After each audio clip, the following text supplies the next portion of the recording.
everybody. Apparently my hotkeys are not working. Oh, everybody's all messed up. Look at that. Holy crap. Alright. It's fine.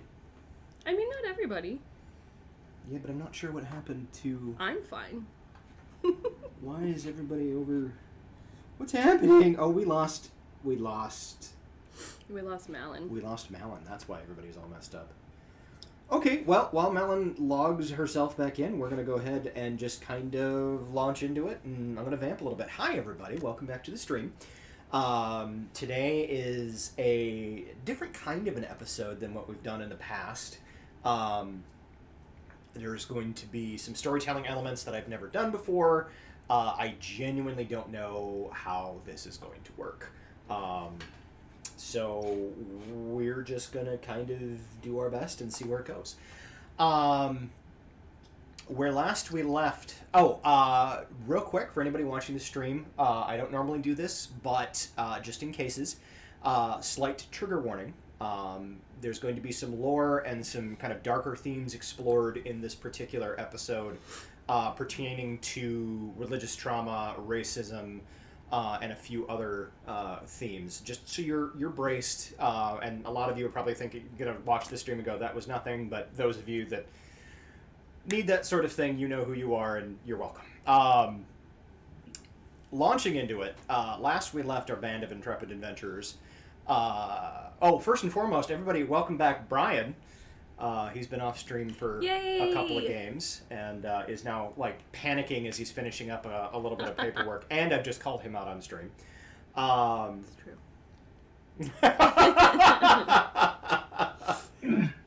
I'm sorry. Oh, it's all good. I'm now hotspotting because this is bullshit. And that's fair. Oof. Your internet's being dumb. I'm going to rearrange things so everybody's in the right spot. Okay, that's not correct. So, yeah, I've got Okay, we're good. I've got on my home internet, I have 2 bars. Oof. Yeah, we're going to... Next week, we're upgrading your internet. Yeah, this bullshit. This bullshit. So I'm on. Awesome. We're live. We've done the we've done the introductions. I'm about to launch into the recap. Okay, here we go. So last we left our band of intrepid adventurers. You all were deep beneath the Temple of Zaratsu in Winterhold, seeking out... the sex dungeon. Seeking out Justinian's sex dungeon, which 100% doesn't exist. So you say. And I mean, he is the game master, so he really does say. And not just the game master, but the world builder. So it's not even Eberron you can where say what you want. I could be proven wrong. So you had arrived near the bottom of this thing. There's a little air pocket under the water. You'd run across this large... Right, we had to fight the baby kraken. The baby kraken, yep. Yeah. Which we did determine that Katie probably could have soloed. Yeah. If she'd had sufficient time. Absolutely could have. But it was a baby kraken. I nerfed it a little bit. I'm just saying, if we run into a real kraken, don't die.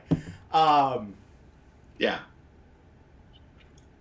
At any rate, so they came into this kind of air pocket under the water. There's this large empty cavern that had kind of the feeling of the bottom of the world, although it was not in fact the bottom of the world. There was a large doorway that had runic writing on it. As they approached the doorway, the runes started igniting with this kind of bright, radiant light. And as they finally made their final approach, they ran into, they were confronted. They were addressed. They weren't confronted. You weren't confronted. I mean, you were addressed by the spirit, the long dead spirit of Justinian, who addressed you, welcomed you, and informed you that if you wished to earn his censor, you had to solve a 10,000-year-old mystery. of who of the original heroes of Godfall, the 7 heroes, had murdered him. And that was our cliffhanger the last time we played. So, Very excited. yeah, this is going to be interesting. I assume those of you who are keeping an eye on chat will let me know if I need to hydrate and or if I need to address anything. Sure will. Thank you. So, we open very much where we left off. Most of the party is standing back a little bit. I believe Kira was forward. Katie and I were forward. Katie was kind of backing up Kira. Were you just Katie, or were you in a different form? I don't recall. I think I was still in my elemental form. The Okay. stream is having some buffering issues. Is it?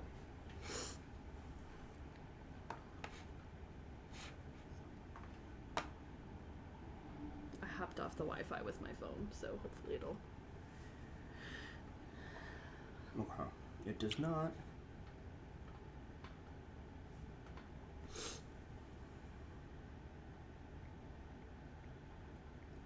I am not showing any issues on my end here, so I do not know what to tell you as far as the stream is concerned.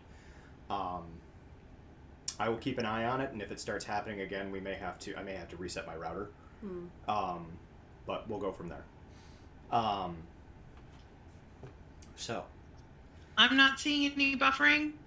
It's buffering for me right now, so... Like as we speak. Echo off. Echo off. It's reminding me that I need to drink water. Drink some water. Drink water. I have my own hydrate button. All right. So we're going to pick up where we left off. Kira and Katie are a little bit more in the fore. Everybody else is back a little bit. Standing before the spiritual form of Justinian.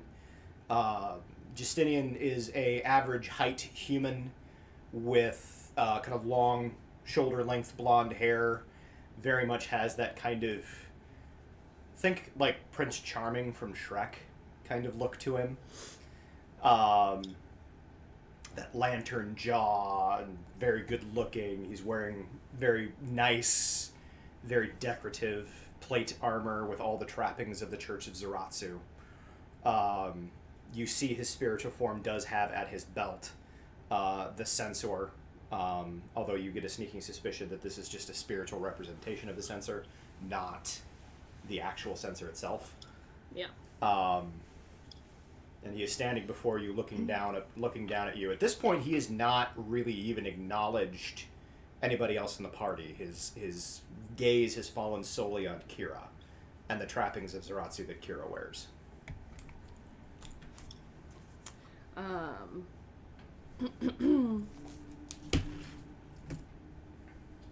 Okay. How Sorry, he blinks. Okay, I've charged you with a 10,000-year-old murder mystery, and your answer is okay. I mean, why would I waste words on being flowery when we have work to do, clearly? So, let's get to work. Make a persuasion check with disadvantage. No, you're wearing Zaratsu. Make a persuasion check.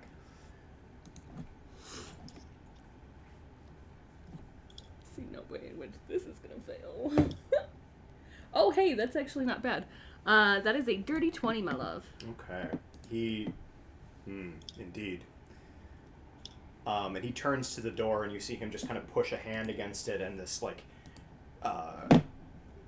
almost like he puts his hand against a smooth pool, and ripples of arcane energy kind of, well, probably divine, honestly, energy kind of ripple out from that, and you see the door doesn't open, it just kind of disappears. Oh. And he steps aside and kind of gestures. I turn back to the group. Murder mystery?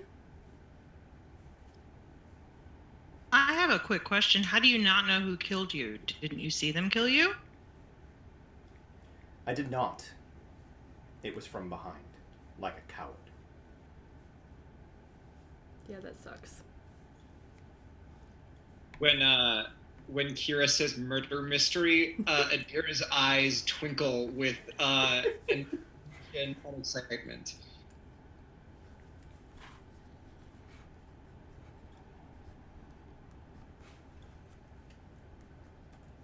Like, you're like Ron Swanson when he gets a riddle. You kind of giggle.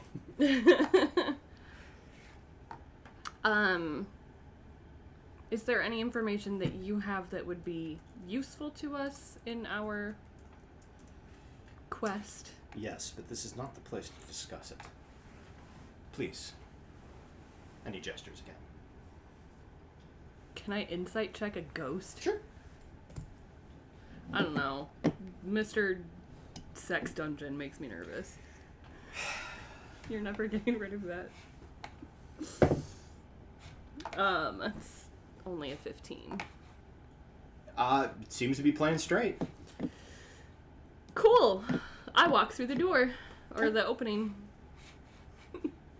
You see Kira step forward, and very much kind of like as she steps forward, like a Stargate kind of gets sucked in and disappears.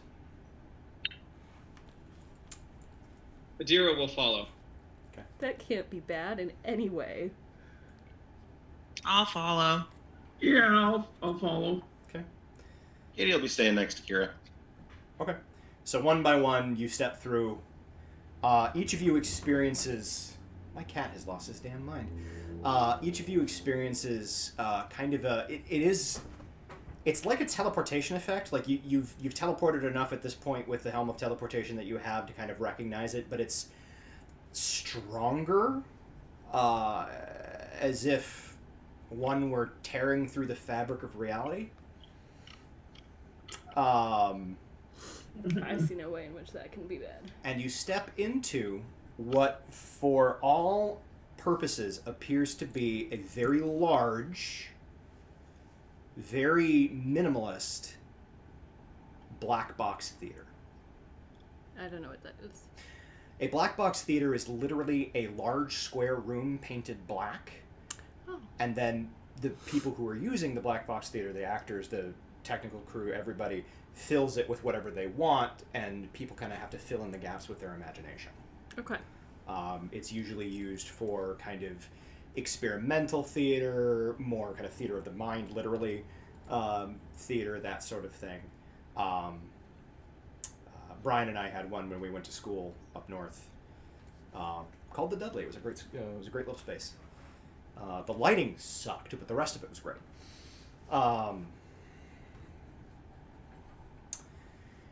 At any rate, so you were standing in this kind of in the center of this black box theater. There is a single kind of point of light shining down above you, illuminating this large, round pool of light around you. The rest of the thing is kind of dim, very much like you'd expect in a theater.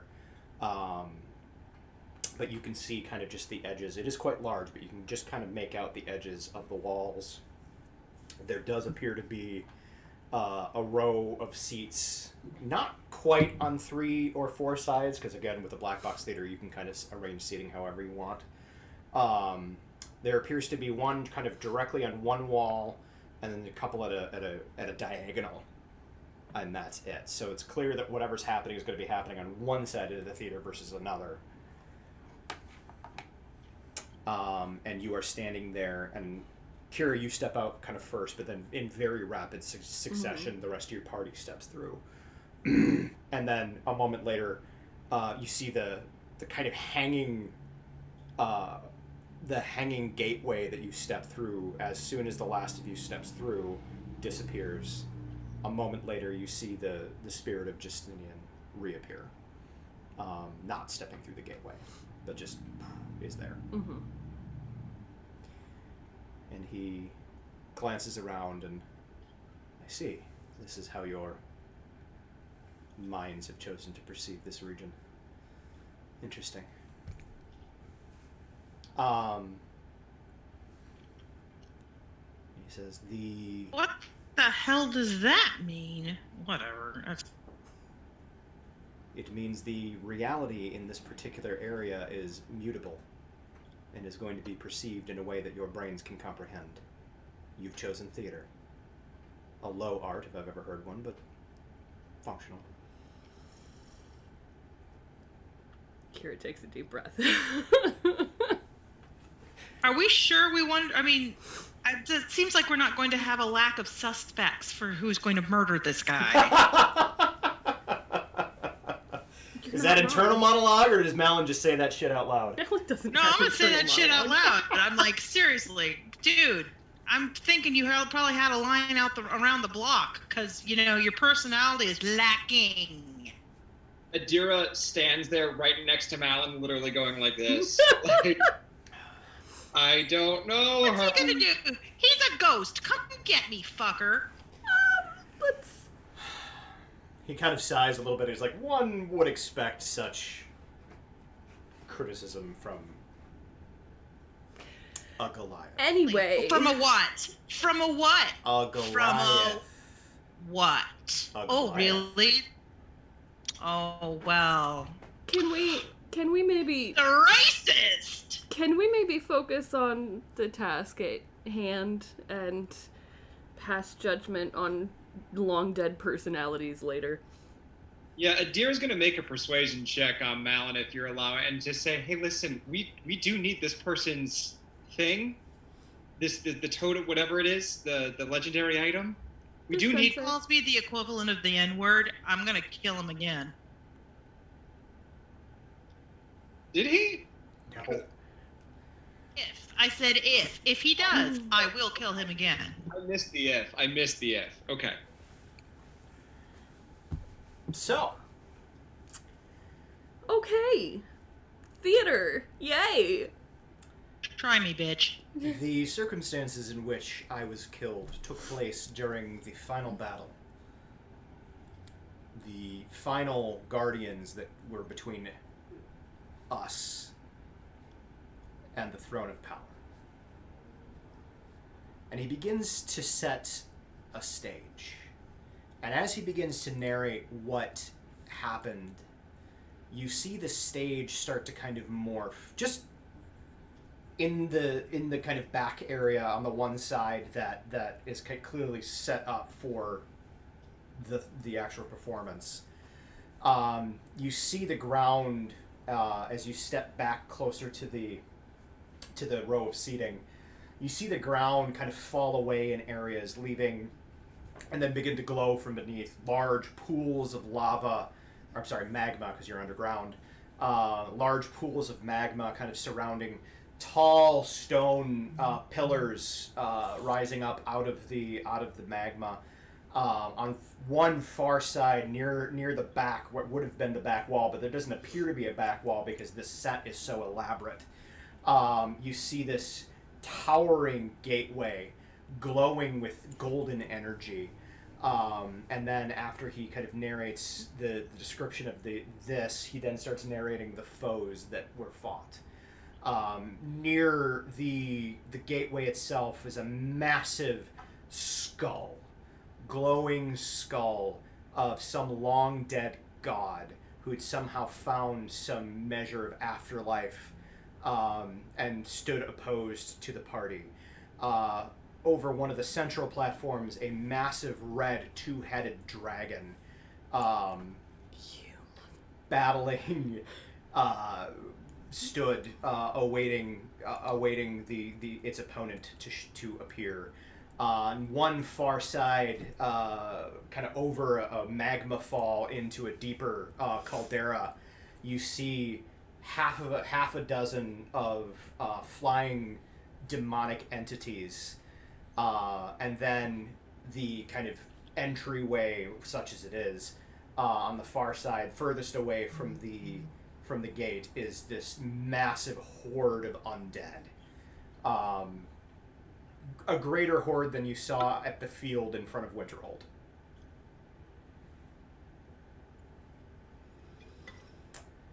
And once he finishes narrating this, he mentions 2 of our party had already parted ways. The chosen of Zaratsu And he says that I'm sorry. I'm going to re-inflect that. The chosen of Zaratsu had popped off on some adventure or another, as she was wont to do. Saul. The witch had flown to protect her own interests, as she was wont to do. Okay. So all that stood to defend the gateway against the creatures, against us. Sorry. All that stood between us and the gateway were these monsters.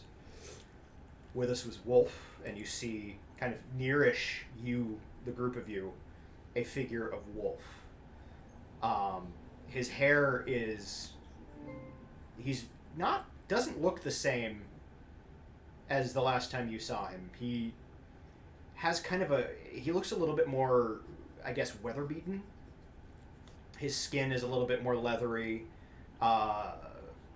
His hair is cropped very close, as opposed to the kind of long, shaggy that the last time you saw him. Despite this, he does appear, like, he looks more weathered, but he also appears younger, and it's not necessarily a physical aesthetic thing, but kind of how he's carrying himself. He then describes Mordecai.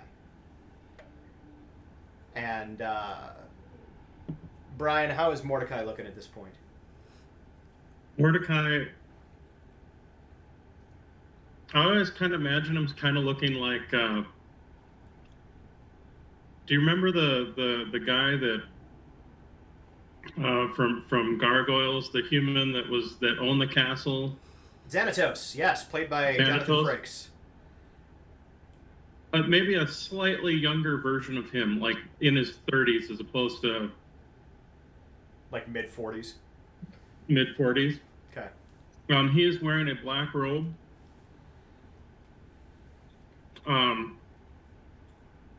Is carrying a mace or rod-like thing. Okay. I will not make the rest of you describe the other characters, because I know that is not. This is just. But Brian. that's about all the best way I can describe it. Literally Brian's character from back in the day, so that's why I made him do it. He also describes Kobar, the Aarakocra. Falcon-like in his visage, muscular whipcord muscle, dark coloration, dressed in the trappings of a monk, with the hand wraps, of course, around his clawed and taloned fingers. And he describes Kazuma, the only other person that as he's describing him, he seems to have any kind of respect for, despite the fact that Kazuma didn't necessarily ascribe to Zaratsu.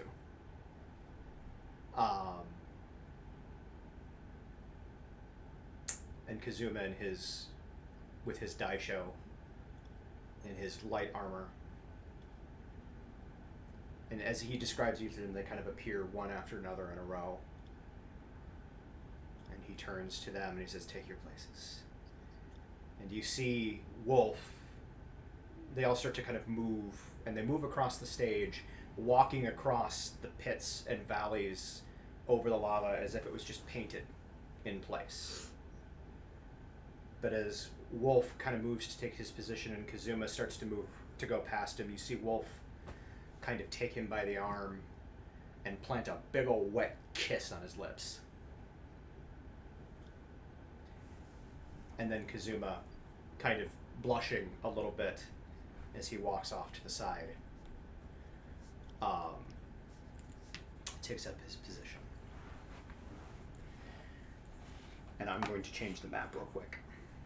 So I want to do it. Was that just a fuck with him, or are they a couple? Go ahead and make an insight check if you would like. I do. I need to know this. 19. Yes, nice.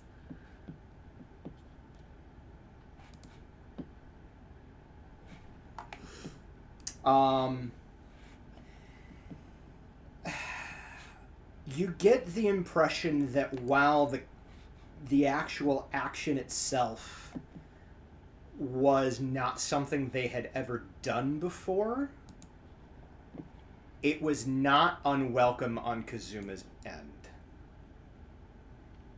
Aw. He knew they were gonna die, so he kissed him. Oh, that's precious. That really is kind of precious. And JP, you owe me cheesecake bars. So, little metagame knowledge. I told JP played Kazuma back in the day. You'd know him on TikTok as Darkstar. He and I are friends. He and Brian are friends from long ago. They were both in this game. He played Kazuma, and we always joked that there was this massive bromance between Wolf and Kazuma, despite their very differing natures. At the time, being the much younger, less intelligent, less self-aware individual that I was not prepared for the idea that one of my characters might enter into a same-sex anything with anyone. So it never happened in-game. But JP and I have kind of joked about it since then. And we're like, no, that probably would have happened, despite the fact that Kazuma 100% hooked up with Morgana. At any rate, so I get the impression, like, I feel like Kazuma's more binary, so he's probably bisexual, whereas Wolf is just like, I'll fuck anything, whatever. That's fair. That's amazing. That is the cutest I've ever seen. And Wolf is scary, but they're precious. So you are now able. You are now able to see the map, but the stream is not. So give me. Oh no, the stream is. Look at that. I dare Malin to make a comment to Wolf the next time we see him about how precious he and Kazuma were. He'll fucking kill me, but I might do it. I love it. It's great. All right. So. This map is terrifying. I know, right? I'm not here for the two-headed dragon. I was super stoked to find that, honestly. All right, so looking at the map.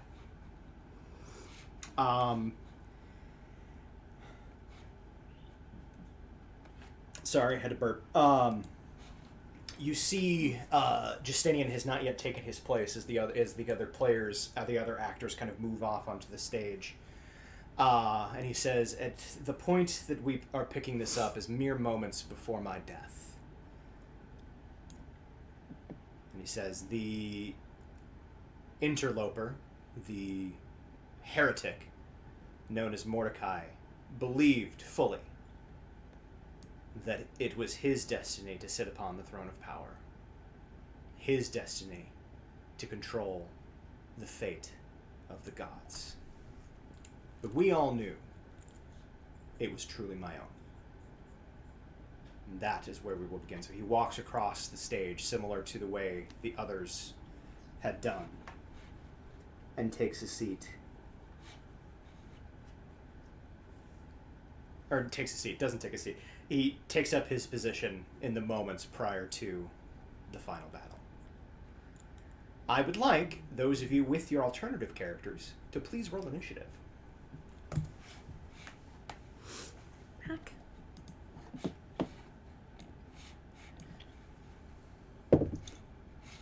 And hold on to your numbers for a second, because I got to get something set up.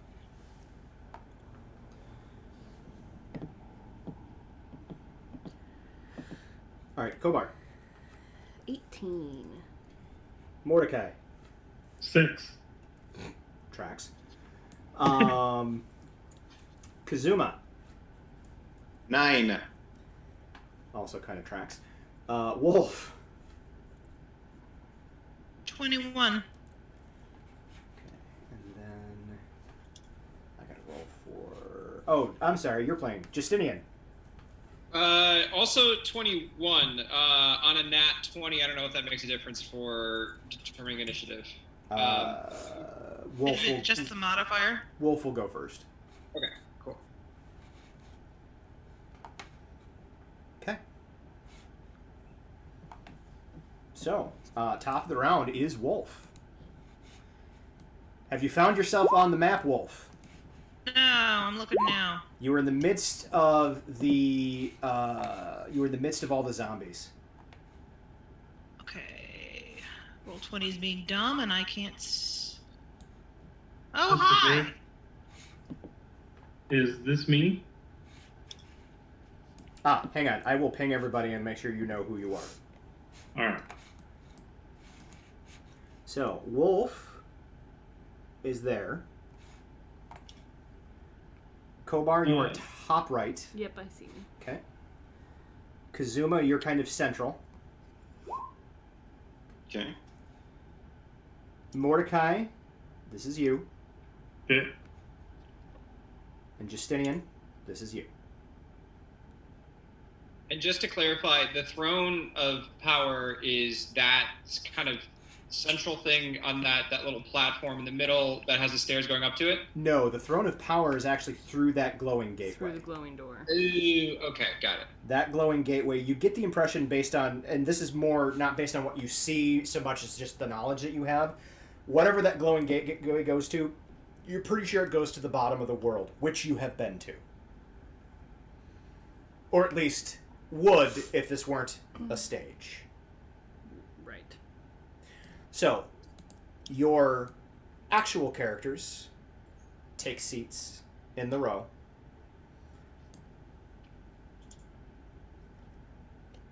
And we begin the initiative. Cool. Wolf. I'm going to shift because I can. Okay. And it's a Horatio at the bridge situation. None shall pass. All right. So you shift because you can. Because You- I can. Do you do anything else or just stand your ground for the moment? Are they coming at me? They're on your. You know for a fact that they are going to be moving in your direction. The first moment they can. Well, Just then I'm to, attacking. Oh, sorry, go ahead. just to let you know, I get to pick resistance. I'm gonna pick fire. Okay. Sounds good. And I'm going to attack him. All right. Because the best defense is a good offense. Okay. So I have this nifty, cool thing that I've never heard of in my life. That's my weapon. The hell? I had to look it up on Wikipedia. I was like, what the fuck is this? Oh, the bladed tumfa. Yeah. Yes, that is actually it is a thing. It's an actual weapon. However, it is a kind of campaign specific because I've literally never seen it in any other D&D franchise or Pathfinder franchise in the past. So, which, by the way, I am enjoying some delightful Wandering Bear coffee, which I'm going to be vying for an affiliateship with because it's fucking It amazing. is so good.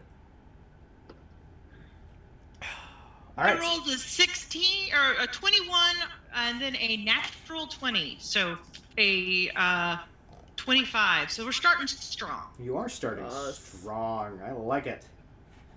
So the first swarm of zombies, zombie horde, you attack. You're gonna hit both the times. So go ahead and do some damage.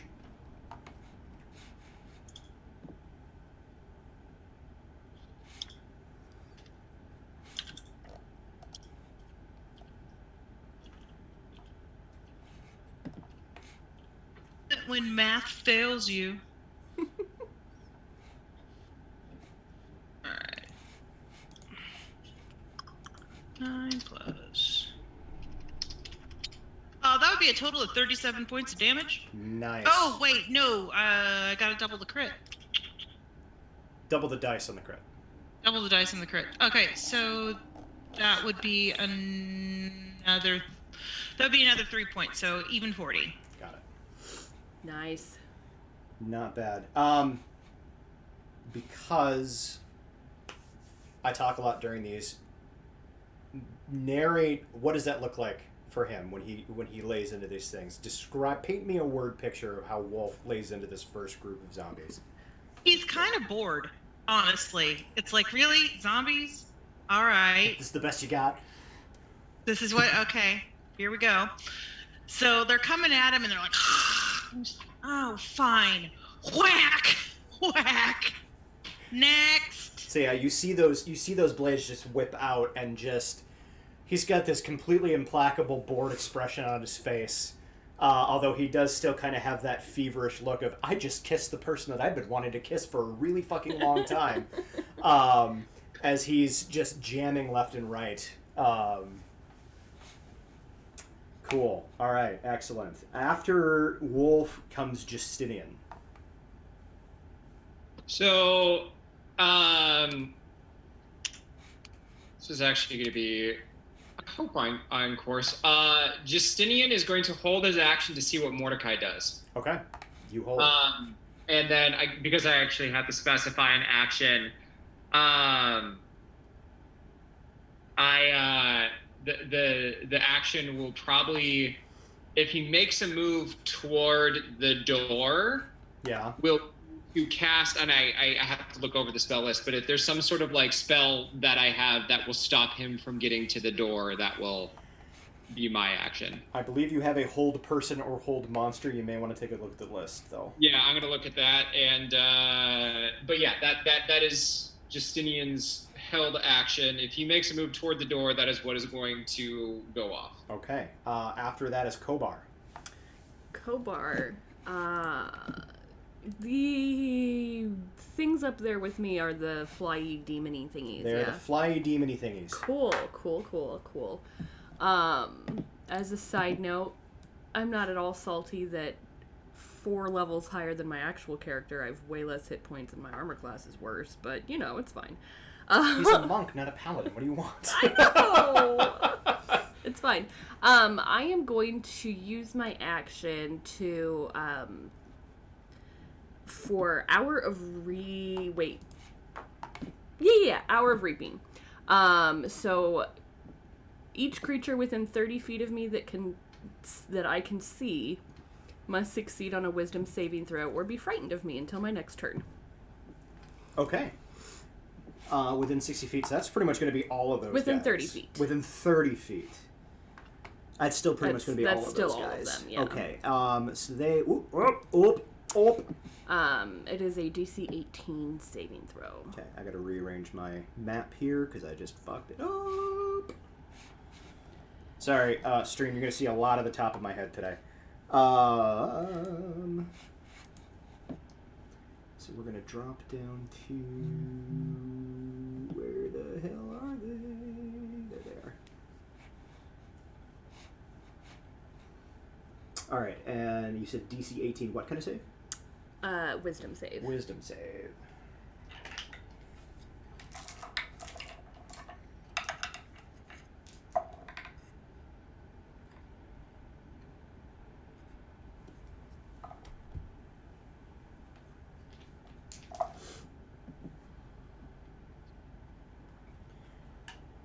Okay.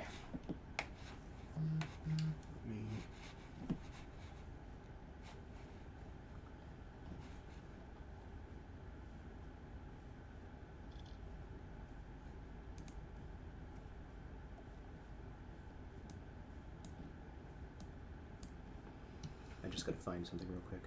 Okay. Yeah, we'll do that. Boop. Boop. Boop.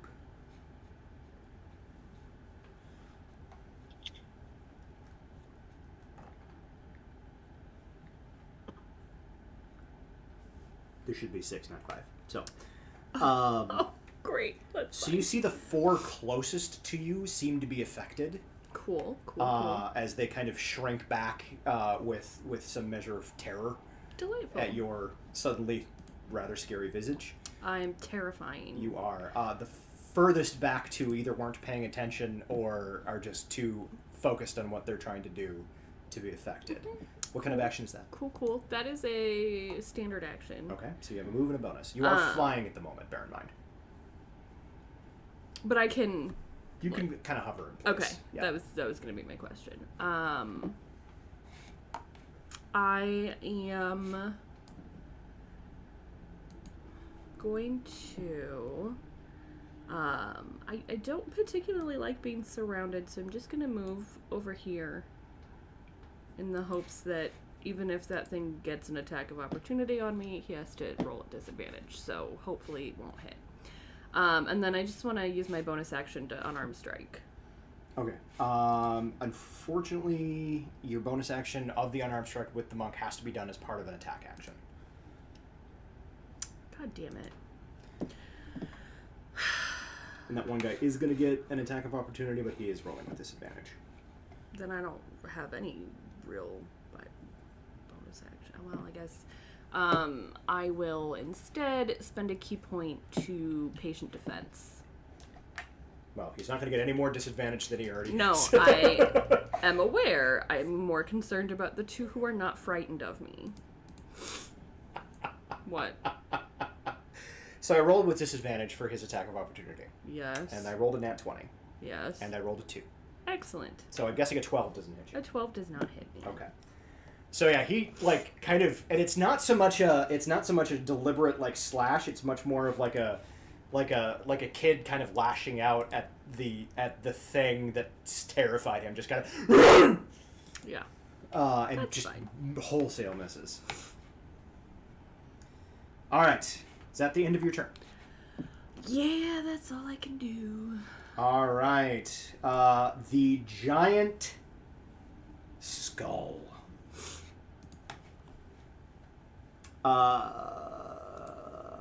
Is going to look at what he can do real quick.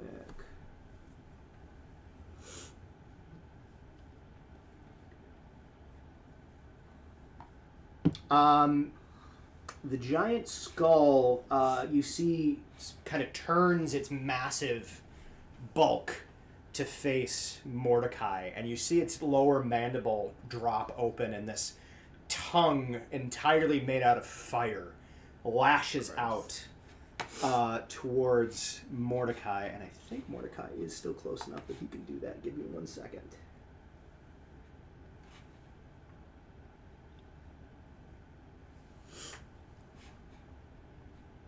Forgive me. He moves. He 5-foot flies right there.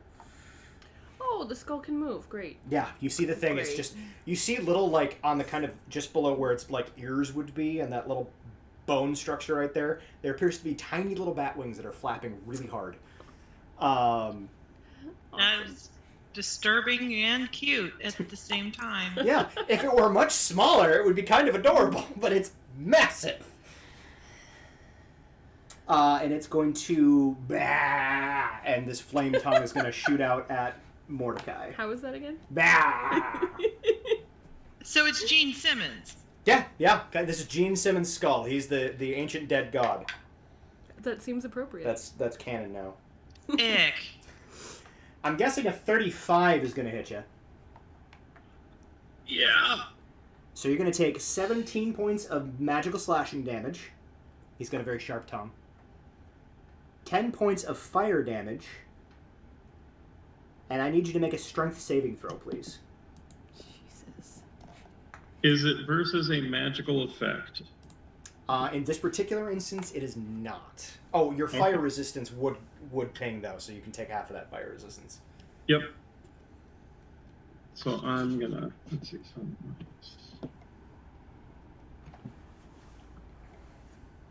I would like to use a reaction. Okay. Oh, actually, sorry, I'll roll my save first. I got a 12. You are wrapped in this thing's tongue and dragged towards him. Okay. I would like to use a reaction, though, to reduce that damage by a d10. Okay, go for it. And I get to add 6 back.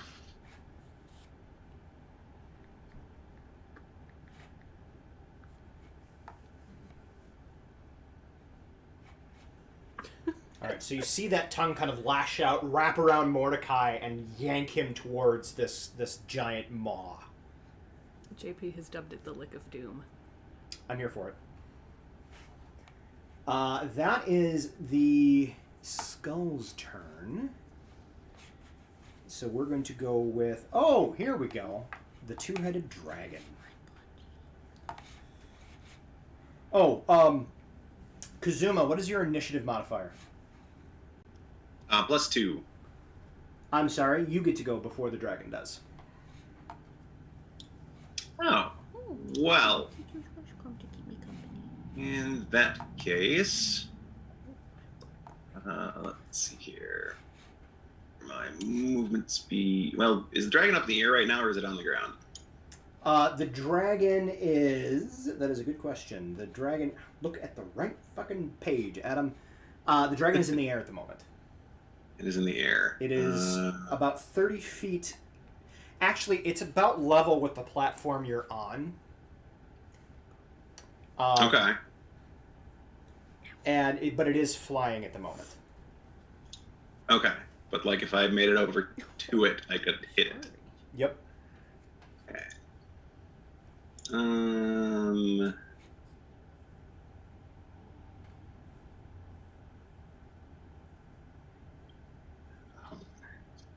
Let's see, I did here. No, what is it? Shoot, I forget the button to make it bend. Oh, there we go. So, like, if I moved up there, would I be in range to swipe at it? Yes. Cool. I will do that as my move action. As my bonus action. For the record, I am going to presume that weapons were already drawn for the purposes of this. So, like, sure. If you want both weapons out, you are welcome to have the full die show employed. I would assume since we're, like, in the middle of combat. But, right. Like, you guys are kind of... like, this is the beginning of the final battle, but, like... I'm going to just assume that everybody had their weapons drawn. We came prepared to fuck shit up. Right. Yeah. Well, from all the class features and the attunement abilities and things, it actually seems like it's better if I just have the katana out and wielding that and just attacking with that and have the wakizashi sheathed. Fair enough. What was I doing? Oh, right. Bonus action. I'm going to use Fighting Spirit. Okay. Give myself advantage on weapon attack rolls until the end of the current turn. Yes. Nice. The samurai is a really, really cool subclass. And give myself 15 bonus or temporary hit points. Yeah. It's very... And... This is definitely not a knockoff of Kenshin Himura. I don't know who that is. That is okay. We will fix that someday, I'm sure. Probably. And not. then I will also use my Rapid Strike feature. Once per turn, if I take the attack action and have advantage on an attack roll against one of the targets, I can forgo the advantage for that roll. Oh, wait. Is that for all rolls or for one roll? Read me the whole thing. All right. Once per turn, if you take the attack action on your turn and have advantage on an attack roll against one of the targets, you can forgo the advantage for that roll to make an additional weapon attack against that target as part of the same action. I would say that you do not forego the advantage on all of the rolls, just one of the rolls.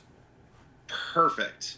So I'm going to do that, and since I can make 3 attacks with 1 attack action, that will be 2 at advantage and 2 not at advantage. Yup.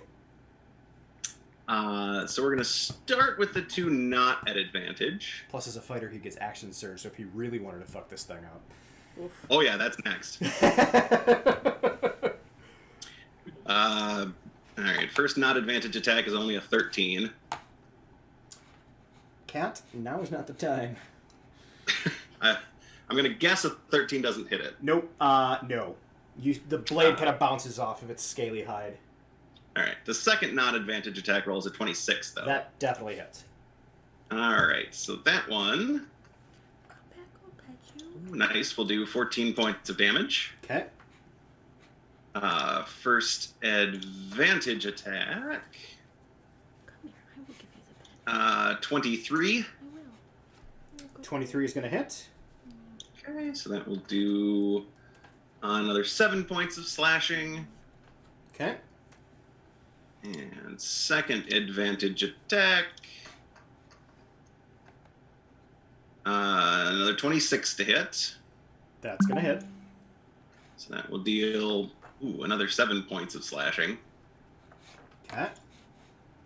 And then I am absolutely going to do that action surge for another attack roll.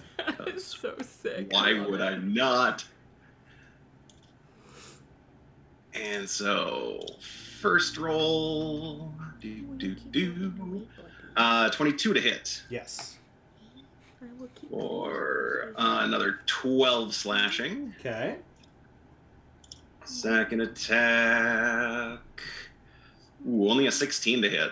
That will also miss. Ooh, and third advantage attack roll. Dang, only 16 again. A miss. Wow, you were rolling shit. No kidding. So I Seems very apologize. cramming on these days. Is that your turn, real quick, Kazuma? Yes. Okay. So real fast, I should have done this, and I completely forgot. I'm gonna go back. Kobar, who I'm pointing at over here, but is over here. Hi. What does it look like when you employ that kind of fearful presence, then? Oh. I don't know. I mean, do you let out like a... Because you're a bird person. Do you let I'm out a- like a shriek? I am or- a bird person. I let out a shriek, and I like... Because I was looking over his stuff, right? And he's all about, like necrotic, murdery ick. So, like... He's a lawful evil monk, so... Skeletal bird. Yes. Like, we look like a skeletal bird, and That's just, like, horrifying. the horrifying, ear-splitting shriek. All right. Yeah. Awesome. So that happens, and then Kazuma, as you unload on this two-headed red dragon, this kind of weird mutated creature, what does that look like? Pretty much what it seems. It's kind of that very samurai-esque dashing forward up to the dragon, and then just kind of in that one swift movement, the katana is like drawn, and there's just a flurry of blows. Okay, it does like the fuck, what is it? Ayajitsu thing, and then Yeah, you just just do. follows up with just blow after blow after blow. Yep. Awesome. You Blistering. hear, good job, baby. Blistering Yes. speed. One might even say godlike speed.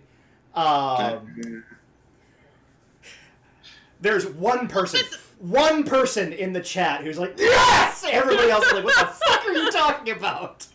Wolf is super bored with his zombie, so he's like over there. Like, good job, fuck him up. Oh, the cheering squad. All right. Love it. The red dragon. I need literally everybody to make a wisdom saving throw, please. Is it versus fear? It is versus fear. So if you have anything that gives you any kind of benefit, I get advantage. okay. 19 for Kobar. Okay. Kobar is okay. Not that it freaking mattered, because I rolled a 9 and a 10 on the dice. So I got a 17 was my highest for Mordecai. Jesus. 17 for Kazuma as well. Okay. 19. Justinian got a 27. So Kazuma and Mordecai, you were both frightened. I rolled a 19. You If that's a Kazuma or failure, Mordecai? I would like to no, use. I'm sorry. The other K name. Sorry. All right, if that's a failure, I'm using Indomitable to reroll the save. Do it. Actually, if I can, I'd like to. I do have Dark One's own luck. I'd like to use that to add a D10 to my roll. Sure. Oh, that was exactly the same roll on the die. So I can use Oh. that ability 3 times per long rest. Can I use it if I failed on the reroll? I'm fine with it. And what'd you roll, Brian? 27. Yeah, you're fine. Because There we go. 10 on the That's die, much better. baby. 25. Okay, you are also fine. And then, specifically for Kazuma, I need you to make 2 dexterity saving throws. Oh no. Oh boy. Strap it, buddy. 16 and a 5. Both are failures. You take 126 points of fire damage as both heads kind of arc around and breathe fire on you. Ow. Oh no. That was a lot of damage. Yeah, are you still up?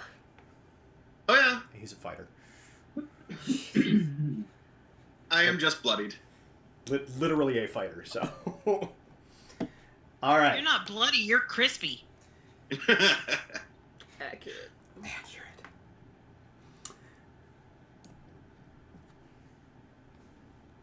Kuzuryu-sen. God, I love JP. Anyway, so just for a little context, the character was originally built to be a D&D version of Kenshin Himura from the Rurouni Kenshin anime series. And so JP is in the chat just giving us names for what he's doing, for what this character is doing within the Hiiten Mitsurugi style. And this is all fresh in my mind because I've been watching this anime with my son. So, at any rate, after that is Mordecai, and then a whole bunch of bad guys get to go. Great. Okay. Now, am I considered grappled or am I considered restrained? You are considered grappled. Okay. So then, what Mordecai is going to do is, as a bonus action, he's going to shift into his hybrid form. Awesome. Because he's a werewolf. Mordecai is? Oh, Oh, right, yeah. because Oh, yeah. I knew that. Yeah, Mordecai's a werewolf, yeah. Dude, everyone's a werewolf. Well, if you use this It's been a while. possible, you'll become one too. And then he's going to, as a regular action, he is going to use a spell slot to cast the cold version of Fire Shield, Okay. which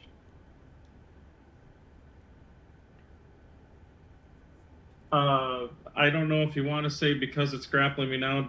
Do you want it to do damage to the thing right Yeah, away, goes or should right away because he's actively touching you at the moment.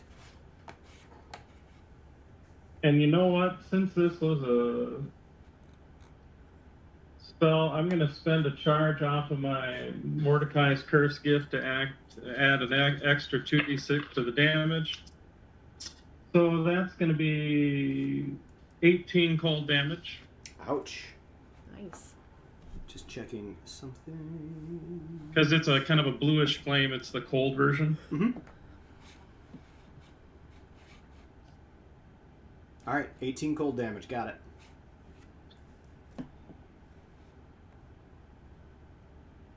And then, and I apologize, which one is this person?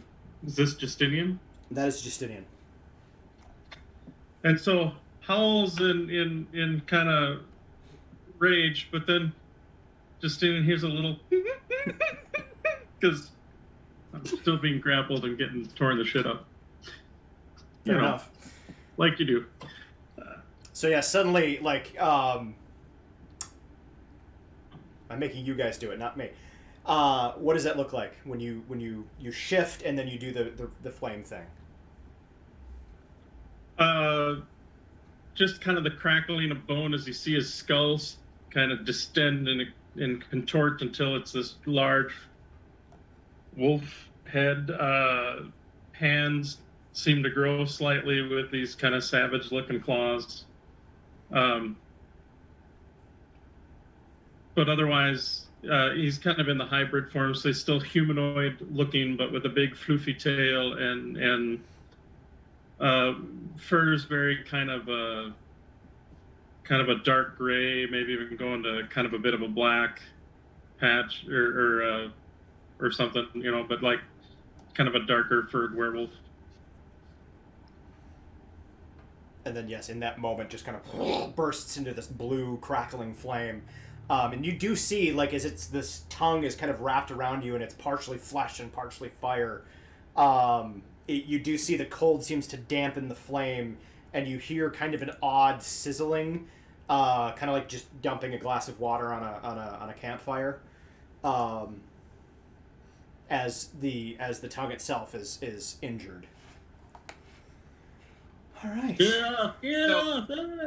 Adam, I had a prepared action as Justinian because this is more for flavor and everything. Can I trigger a slightly different one based off of what happened to Mordecai? I would say that your held action was if he moved, then something Yeah. happened. But sure, Okay. what are you thinking?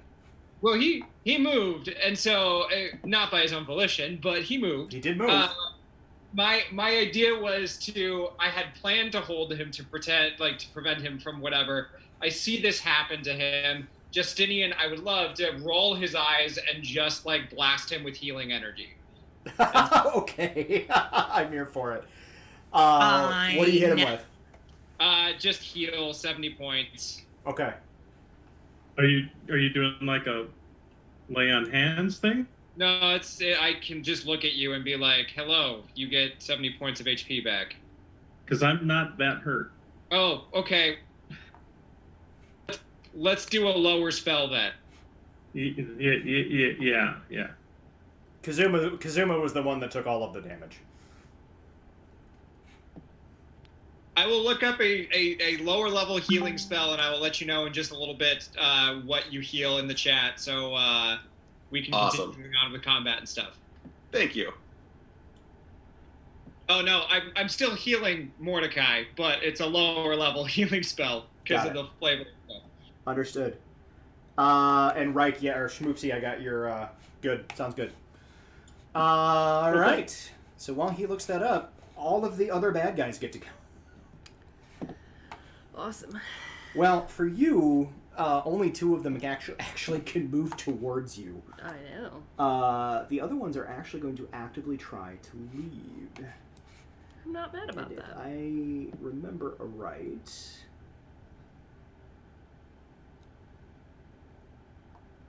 Okay. Sorry, just had to quick look something up. So, If the one next to me is leaving, I should get an attack of opportunity. do you get an attack of opportunity when they cast a spell? I don't know. You do not. Sorry, that was kind of a douchey way to put that. But no, he's not running away, he is teleporting away. Oh, okay. They all just, like, kind of look at you and fuck this shit, and poof, and they're gone. I'm not mad about that. The other 2, on the other hand, are like, well, assholes! They yell it in whatever fucking language they speak. That's okay, I understand all languages. Oh, that's right. Yeah, so you definitely hear, assholes! As these 2 fairly intelligent creatures, Jesus Christ. One kind of moves around and moves forward. So he moves in such a way that he doesn't enter your threatened range until he gets behind you. They are now flanking you. That's fine. I have patient defense. You do have patient defense, so they're just going to get a straight attack roll Yes. for their attacks. Well, that gets to happen first. I need you to make 2 wisdom saving throws. Dirty 20 Okay? and a 22. You are okay. Their bodies seem to kind of, as they're moving around and towards you, they seem to kind of shake a little bit, and this like cloud of like sporous, stinking filth kind of sloughs off of their skin. That's disgusting. And the area, about 15 feet in any direction around them, seems to be filled with swirling, moving faces. However, you shake off the horror. Why is everything gross? I mean, these are demons, so there you go. Bring it. But you managed to kind of shake off the horror of this nimbus Yes. as they move to engage with you. And they're going to get... Each of them is going to get a bite and 2 claw. Oh god. So While bites. he's rolling that, Brian, how much damage did you take? I haven't taken any yet. Brian. Oh, sorry. I'm down about 16. Okay. Roughly. I assume a 13 doesn't hit you. My AC is 18. Okay. Oh, that guy rolled for shit. Good. One of them hits for 15 points of slashing. I'll describe this in a moment. I'll roll for the other one here. Alright. So, you see these things kind of move around and the swirling miasma of faces kind of enveloping you. You can see through it just fine. There's not Yeah. obscured vision or anything like that. And they start slashing at you, and just with your calm, patient, in your calm, patient, monk-like way, you kind of swing and sway out of the way. Of the 6 attacks, 3 of them managed to land. So there was the 15 that you took, and then an additional... Do you have any resistance or anything like that would... Nope. Okay, an additional 47 slashing. Jesus. As a bite and a claw lands from behind you. Wow. You're able to kind of dodge the one in front of you a little more readily, but the one behind you is That's great. I'm bloodied already. So that is them, and I can actually... Fuck.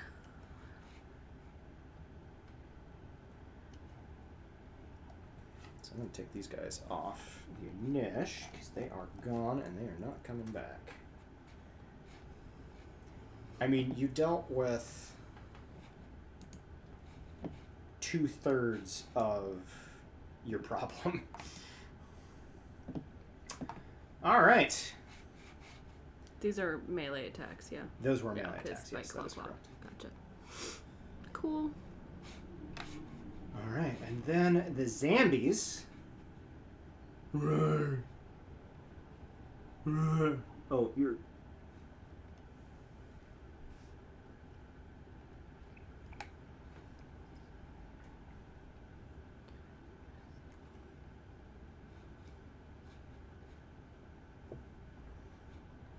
Wolf chose his positioning well because only one can swarm him at a time. He's no dummy. Nope. That is not the zombies, however.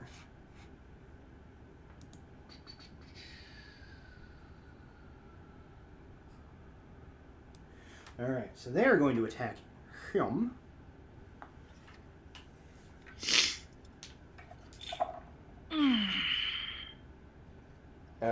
25, a 17, and a 12. 25 hits. Alright, so you're going to take 14 points of bludgeoning damage, and I need you to make a strength saving throw, please. Okay.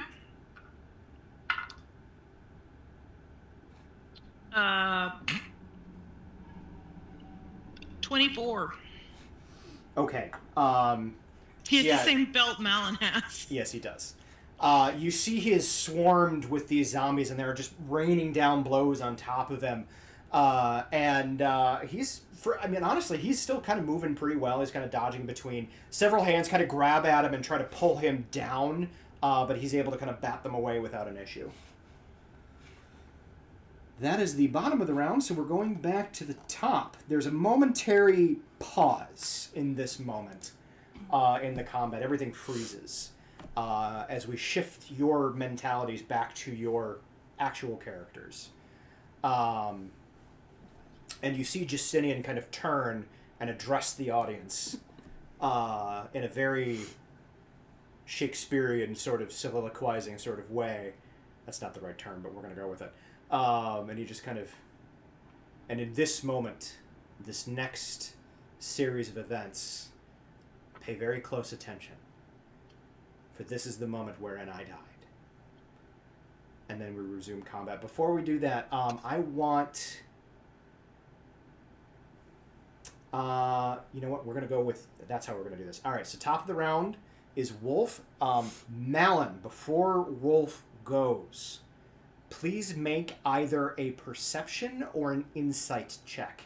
In this instance, since Malin herself is not in combat, we will use the house rule of it'll default to your passive perception if you roll lower.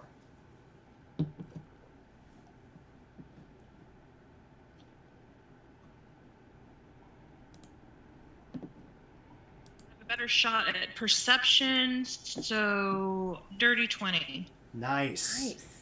So as Wolf begins his turn, Malin, who doesn't like Justinian but is here for a reason, pays very close attention to what's going on stage. But Malin, your attention is drawn to something happening off stage. Oh. Far stage right. Kind of would be subsumed behind behind the chairs, the row of seating lined up over there, barely visible in the shadowy illumination being cast by the glowing floor, which honestly, like for a stage play, this is pretty significant special effects. You see a small tableau playing out in the shadows, just barely visible, barely perceptible. You see Justinian standing on a balcony, addressing this horde of people. And you can't hear anything he's saying. There's no sound component to this. But you know what he is saying.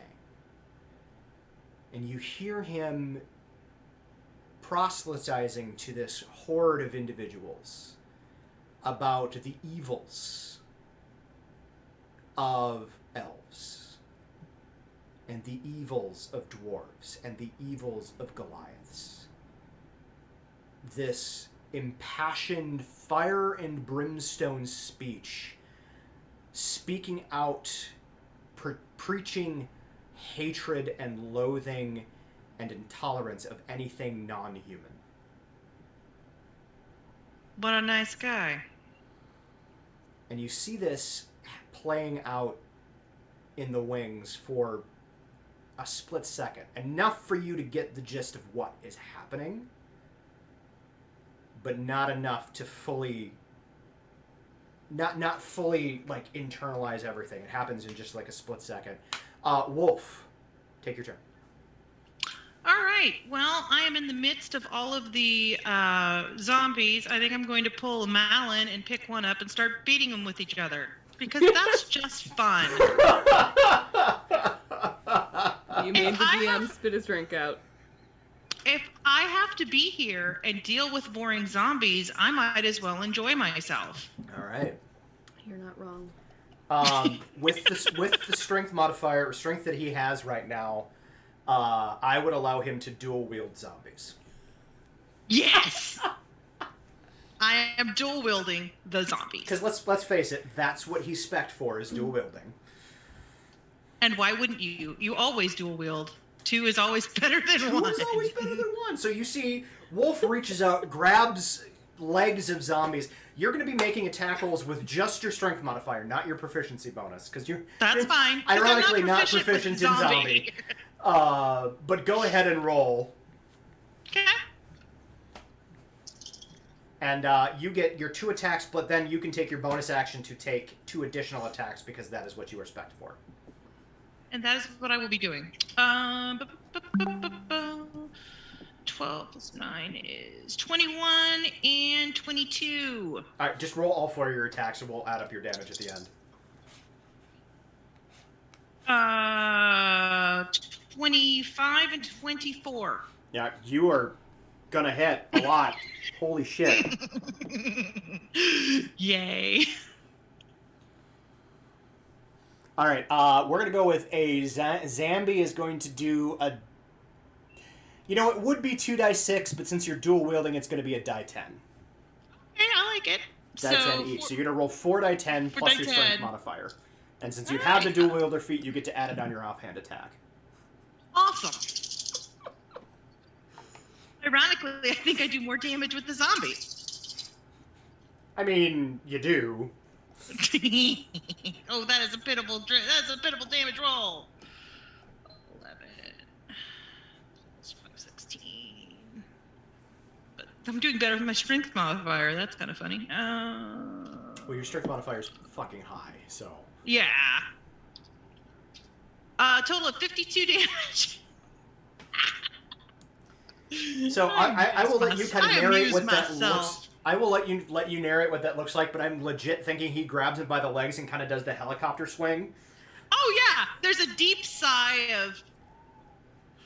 I mean, if I'm going to be here anyway, I may as well have some fun with it. He looks over at the two-headed red dragon like, now that looks fun. Here I am over here in Zombieland. Fine. All right. So yeah, just full like helicopter swings, 2 zombies.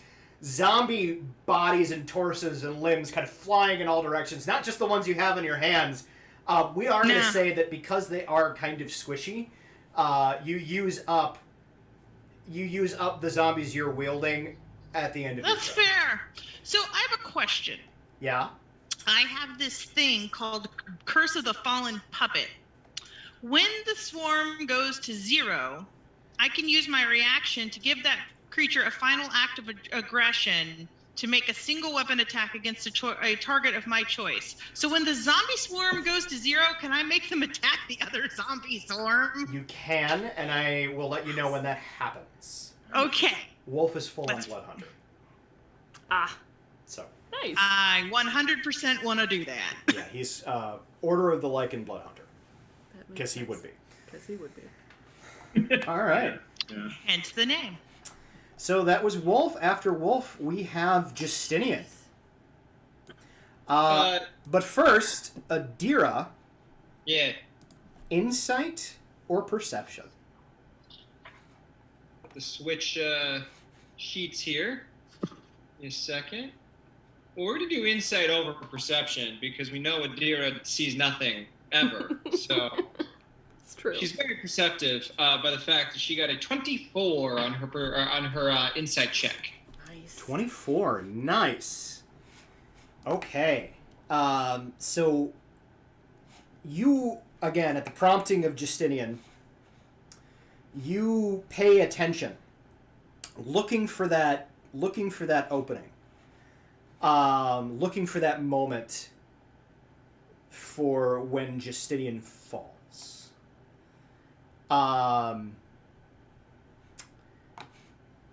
And you, Brain,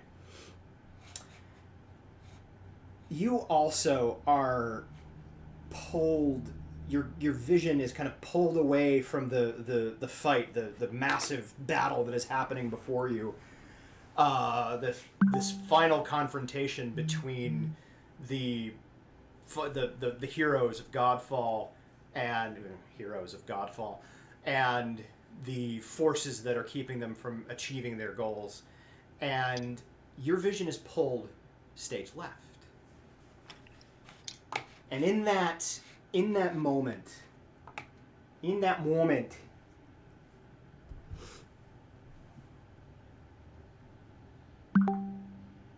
okay, I'll deal with that in a minute. In that moment, there is a vision. Once again, this tableau appears in the wings. A shadow, like a puppet theater almost, as you watch, again, Justinian, the leader, the head of the Church of Zaratsu. If there was a pope, he'd be the pope. Pisses me off so much. Seated at a large, what appears to be war table. The map you don't see, but you know, is the continent of Theravel, the homeland of the elves. Justinian is not alone. You see a cadre of powerful, brutal-looking warriors as he is discussing, and again, you don't hear him so much, but you know the topic, as he is discussing launching the first of what he hopes to be many crusades against the scourge of the elves in Theravel. And you see him promise them wealth, glory, and lands on the continent of Selenel, Lands which Adira herself, being a student of history, knows aren't actually his to give if they pursue this crusade deep into the heart of the Elven Empire. Adira, excuse me. This is specifically for you. Adira, make a history roll, please. Sure. 2 sheets is an issue. Okay. I feel that. Yeah, you have way more than I do. 19. The circumstances in which this is happening predates the elven occupation of Solanel. But not by much. By only a couple, and again, this is kind of elven by elven like lifetime standards. Only like a generation or two would have passed between when this first crusade happened, which is news to you, like you'd never heard about any kind of crusade, and when the elves invaded Solanel for the first time. So Deer is immediately thinking that, oh my god, it was a retaliatory strike. Great. And all of the years of occupation and all of the resulting racism against the elves was a direct retaliation of this crusade that this individual mounted. Our faces are gone from the stream. And our faces are gone from the stream. Also hydrate. Can I deal with one thing at a time? Yes. Okay. Pause. No. You must restore our faces while drinking. What the fuck is happening? Here.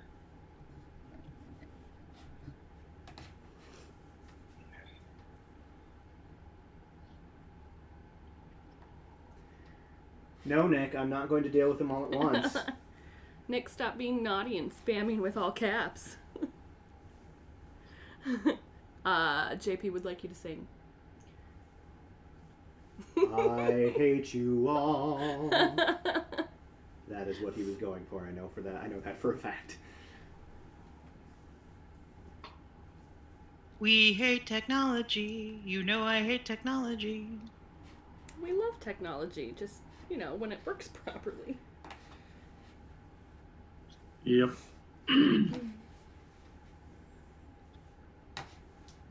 Cat, I swear to Jesus. Where's the cat? Right under my leg, and it's driving me nuts. Oh, buddy. Okay, that was Titan bizarre. or Winter? Titan. Winter knows better. She's staying the hell away. Okay.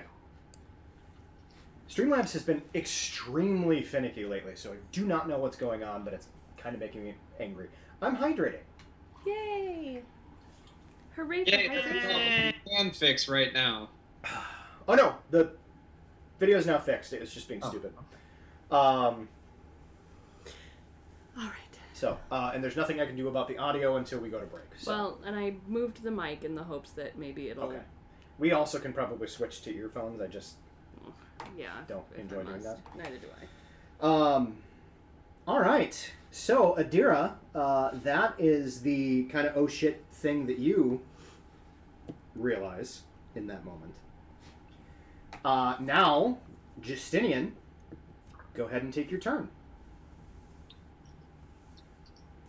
Okay, so Justinian is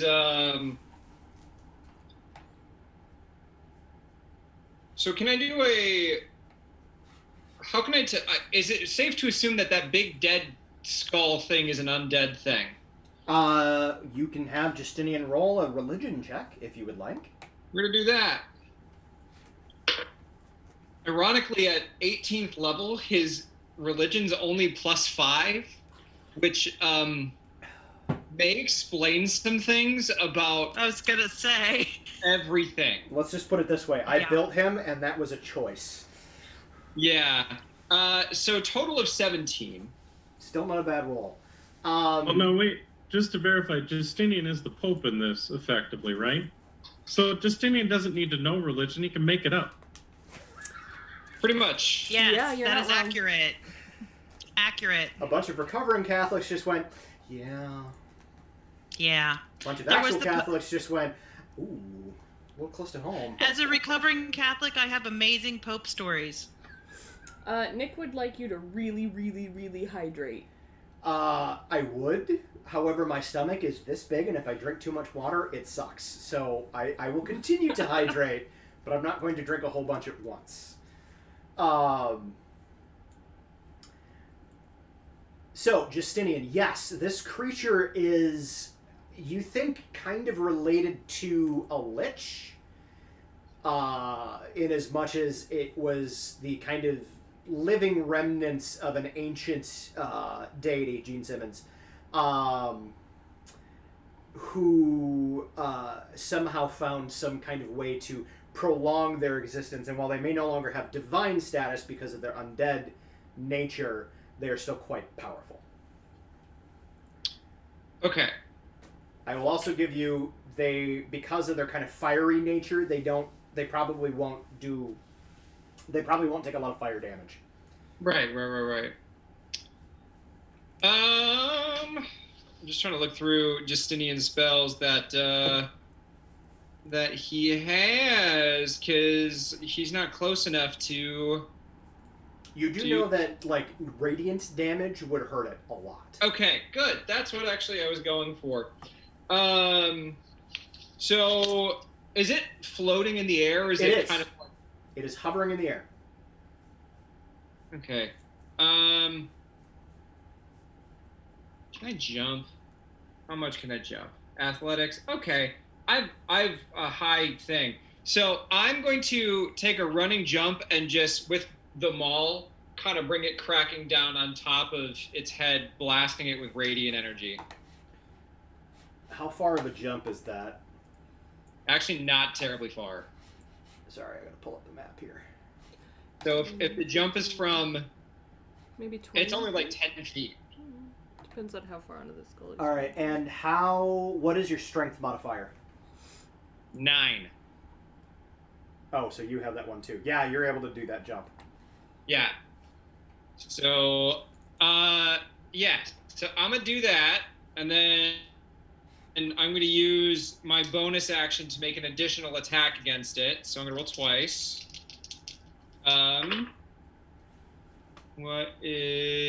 Okay, so I got a 30, and then I got a nat 20 on that, and oh wait, I don't need to roll to... You don't need to confirm. Okay. So, does a 30 hit the first one? 30 definitely hits, yes. Okay. I will need to know your physical damage and your radiant damage separately, please. Separately? Mm-hmm. All right, so I'm going to add some radiant damage to the second one because it was a crit. And I think I can only add it to one attack per turn. Correct. But But you do get to choose which one. We have discovered this.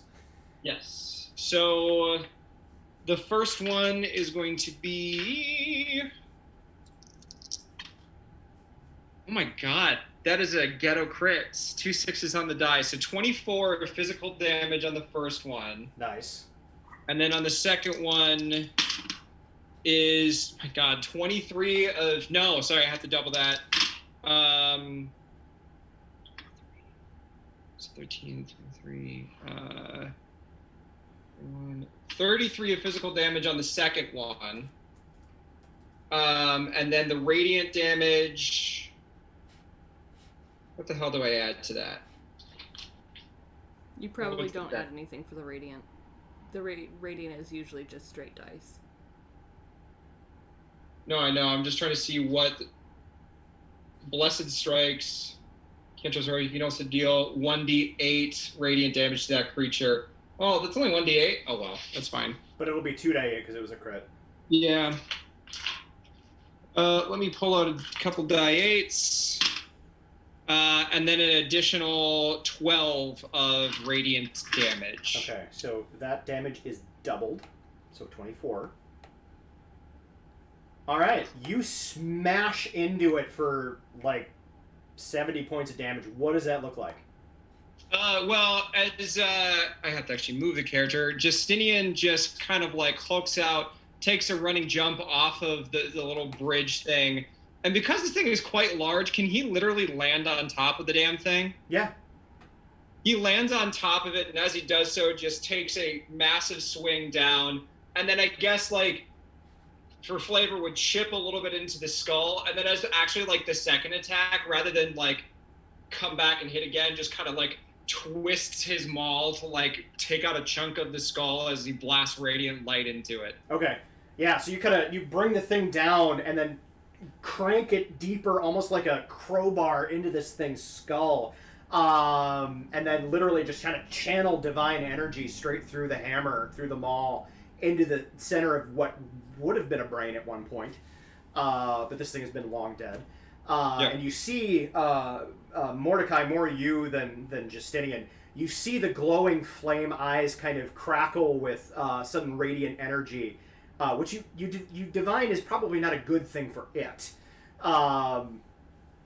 As the energy kind of crackles through it, it is not happy at all by that turn of events.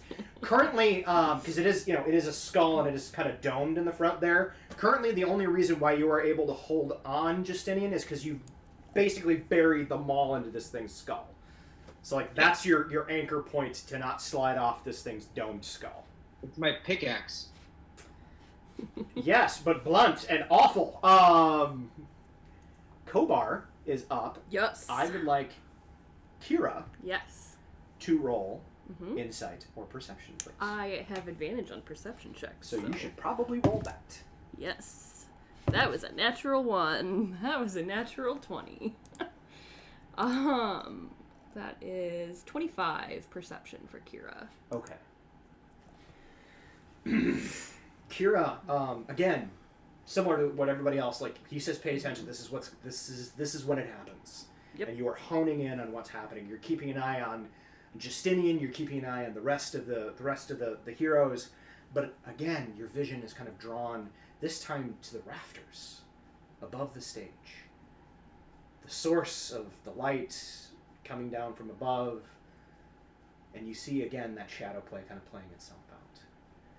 And you see Justinian in a series, a montage, if you will, of actions where he, and I'm not going to go into vasty detail, but he covers up all manner of sins for some of the depraved acts done in the name of Justinian, or not of Zaratsu, of the warriors in the Crusades, the atrocities that they commit, the more mental and emotional abuses enacted by the priests, the flouting of the vow of celibacy.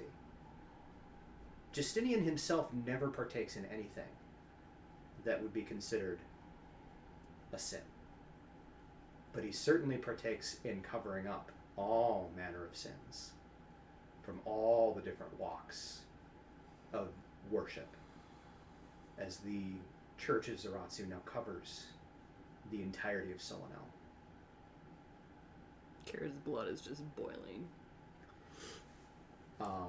Go ahead and extrapolate as you will for what those abuses might contain, because again, I'm not going to go Catholic into Church it. Pope, I got it. Has that I come have through? stories. I have stories. I have stories. This is directly from your research, Beth. So this is on you.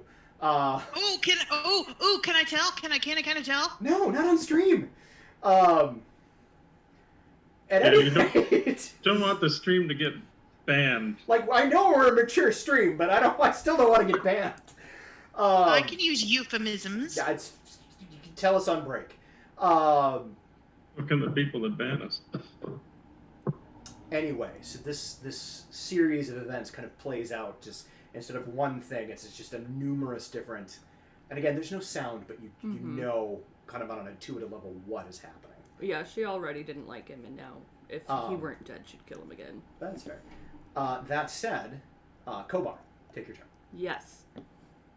I am betwixt two giant demon thingies. It's great. I'm also real hurt. I am It's going... a good time. It's a good time. I am going to turn to, you know what, the one on my left, because why not? Sure. And I am going to touch him. And Okay. I'm going to expend... I have no idea how beefy these guys are. I'm going to expend... Make a religion check. Yes, I would like to do that. Reach out and touch someone. Reach out and just 15? say hi. How much? 15? 15. You know they're demons. You know this is one of the higher tier of demons. You don't know their names necessarily, but these guys are pretty beefy. Cool. You get me, Brian. I get you. I'm just trying to run a game. I'm going to... Yeah, I'm trying to focus and, like, figure out how to play a monk. A high-level monk for the first time. Fuck it. I'm going to expend 5 key points. Whoa, 5 key points. In my Touch of the Long Death. Okay. So it needs to make a con saving throw. Okay. DC 18. Does it say there's an attack roll? No, they just have a saving throw. Okay. So you reach out and you just kind of touch him. I reach out and touch And someone. he needs to make a what now? A DC 18 con save. Okay. And that is so many dice that I am going to actually Use a die roller? Use my die roller. That's fair. Alright. So, these guys are pretty beefy. Mm-hmm. I have to roll a 7 or better. Okay, roll low.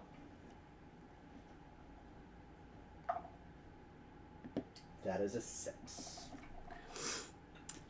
So he's gonna take 70 points of necrotic damage. Holy shit. I dig it. I am assuming he's still up. Yeah. So I also have a thing where if where'd it go?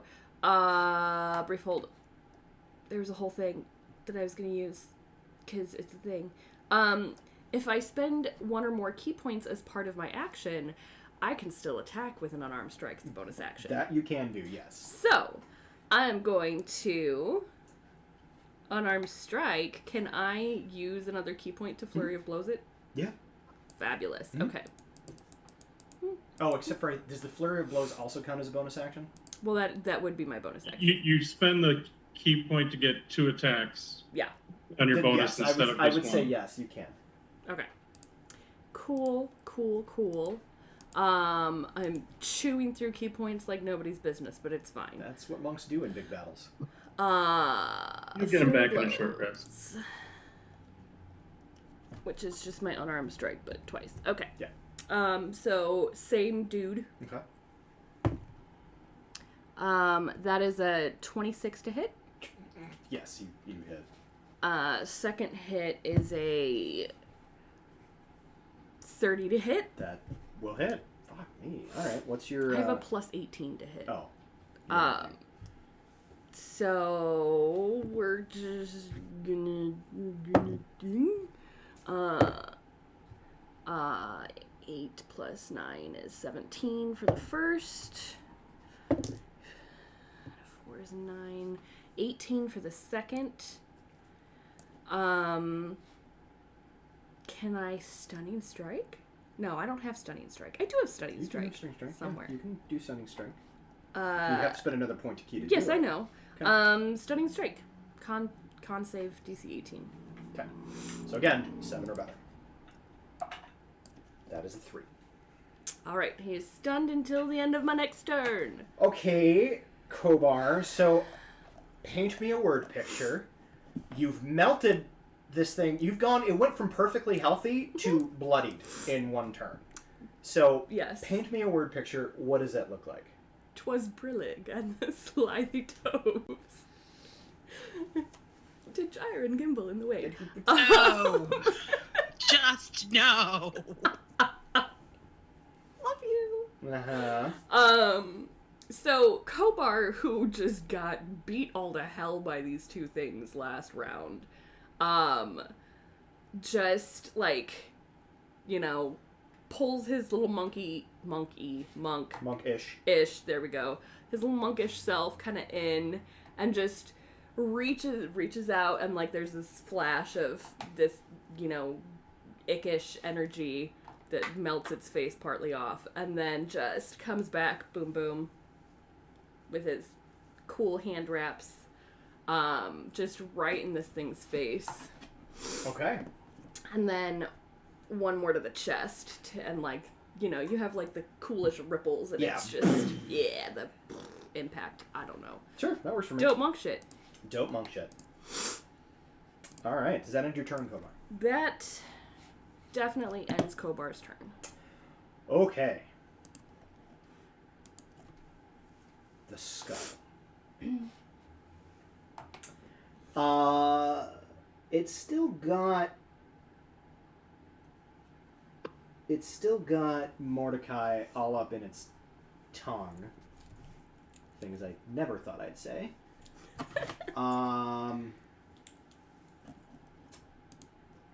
Things you never wanted to say. Accurate, yes. Okay. Oh, at the beginning of its turn, technically that would have happened on your turn. Okay, I'll just remember it for next round. It's going to eat him. Seems legit. So I need a strength saving throw from you, Mordecai.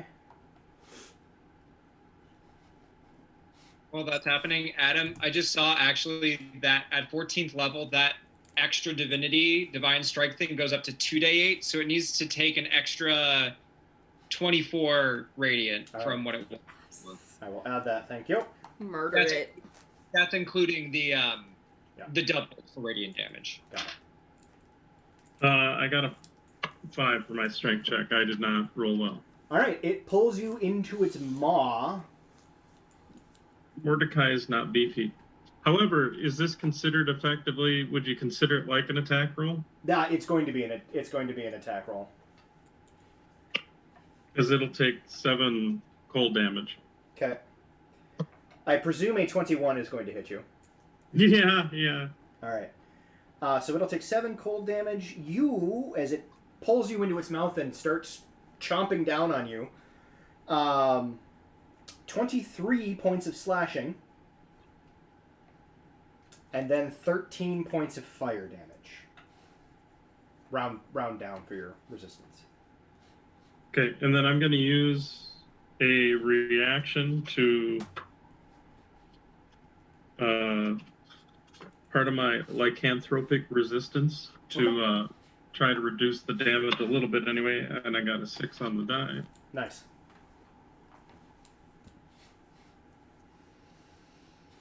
Okay. That is...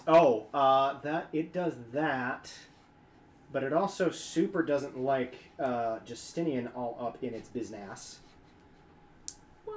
So it takes an additional... its other attack, because it didn't need to for you.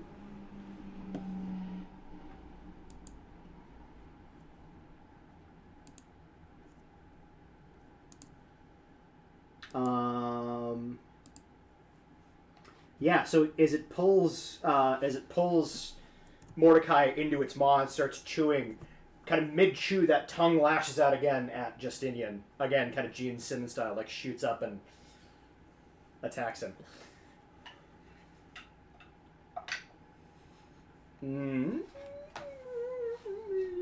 Maybe. There it is. Oh, yeah. 26? Justinian? To hit? Yeah. Yeah, I'm sure that hits. Indeed it does. Alright. You are going to take 17 points of slashing damage and 10 points of fire damage. Right. And then I need you to make a strength saving throw, please.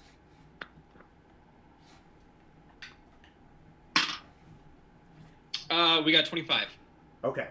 It tries to wrap the tongue around you and pull you off, and it does not succeed. You manage to hold on to your maul and kind of brace yourself and keep yourself from being yanked down Our towards... faces are gone again. Can you tell me the damage again, or does it not matter because I'm about to be murdered? No, you're not about to be murdered. You weren't grabbed. 17 slashing, 10 fire. Okay. Thank you. And I will fix. I think I know what's happened. What has happened?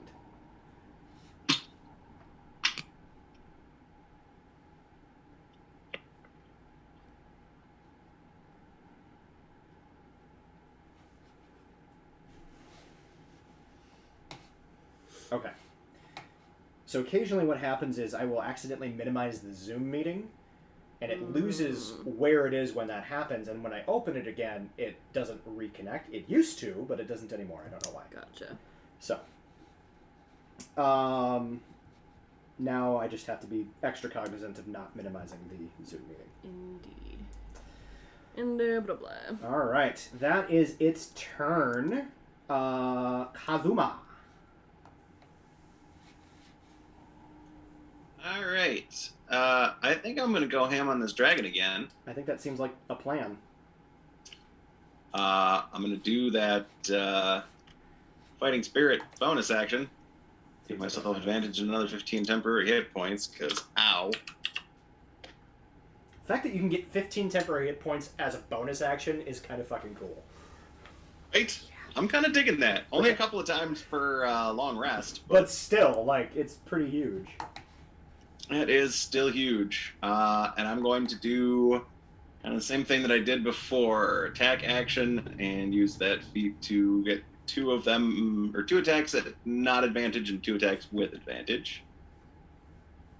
So, right. First two without advantage. 17 to hit. Negatory. Second without advantage, 30 to hit. That hits. So that one will deal 7 or a 1? 7. So it's 14 points of damage. Awesome.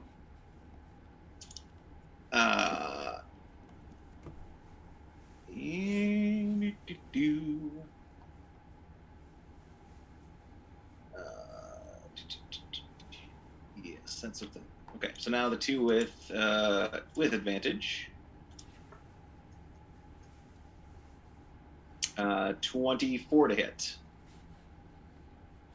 Yes, that'll hit. Okay, for another 12 slashing. Okay. Second one with advantage. 25 to hit. Okay.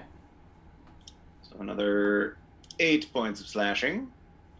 Oh, I did that wrong. Okay. And then I'm going to use my second action surge to take another attack action. Awesome. Fighters, man, I tell ya. Right. Uh-huh. So, first one, another 30 to hit. You hit. I just had a great idea. 14 points of slashing. Awesome. Second attack, 22 to hit. 22 to hit? Yes, you will hit. All right. For another 14 points of slashing. Okay. And third attack. Oh, terrible dice rolls. 16 to hit. That is a negative. All right. And that will be Kazuma's turn. So Kazuma goes just whole hog on this thing. Once again, just this flashing blade. Most of them finding purchase, some of them not. I forgot to do this before Kazuma's turn. Katie, perception Yes. or insight check, please. I will be going with perception. 28. Fuck. Holy shit. Okay, well, Katie sees God. Hey, Zaratsu. What up? It's just like, this guy sucks. You know that, right? So, to that end, you see an image, again, a shadow play. Your vision is pulled away from the tableau, or from the fight before you, drawn kind of down below what would be underneath the stage. Like, if there were an orchestra pit, maybe the orchestra pit, but there isn't one because it's the Black Box Theater. But your vision is drawn down, and you see this, which, by the way, JP, I'm 100% just envisioning the Dudley in my head as I'm doing this. But you see the shadow play once again. You see Justinian standing in these opulent living quarters. Just grotesque wealth on display for all to see, except for nobody is ever allowed in here. This is Justinian's private sanctum. This is the one place where he goes, and just this disgusting display. It's the He's feeding his ego. Palace of Versailles on crack during the height of the French aristocracy. Just wealth beyond overcompensation. wealth. And he is standing in the middle of this. And you see he's got his hand on a statue of an angelic being, and he's kind of fondling it in a not terribly savory way. Ugh. And you hear him what initially sounds like prayer. But as the words kind of filter through the silence, because you can't actually hear him talking, but you know what he's saying. As the words kind of filter through your consciousness, you hear he is not praying to Zaratsu. He is lecturing Zaratsu. That seems unwise. He All right. is telling Zaratsu all the ways that Zaratsu failed as a deity.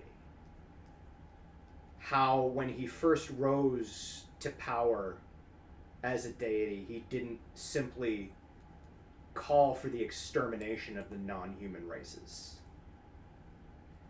How he didn't enact policies of control. How he didn't demand that all the sermons and homilies and everything like that be expressed solely in Celestial, so that only the learned clergy could understand and the populace be left in the dark, such that those in power could then dictate with impunity what was and was not God's will. Because God's will is whatever you make it, right? And he is telling Zaratsu that he is doing Zaratsu a service by enacting all of these policies in his name.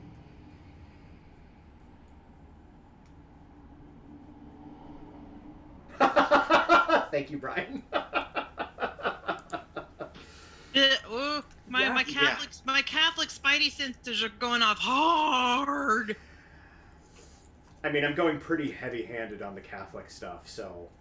I know, but man, I'm telling you, it's like all of it's just going. It's just alarm bells. I'm like, kill him. You know what? We should pin a medal on the fucker that killed him. And this fades away, and then you were able to focus on Kazuma's turn. Okay. The dragon now gets to go. So first, I'm going to roll for each head whether or not it gets its breath weapon back. Oh, fuck. Right? Neither head gets its breath weapon back. Oh, thank God.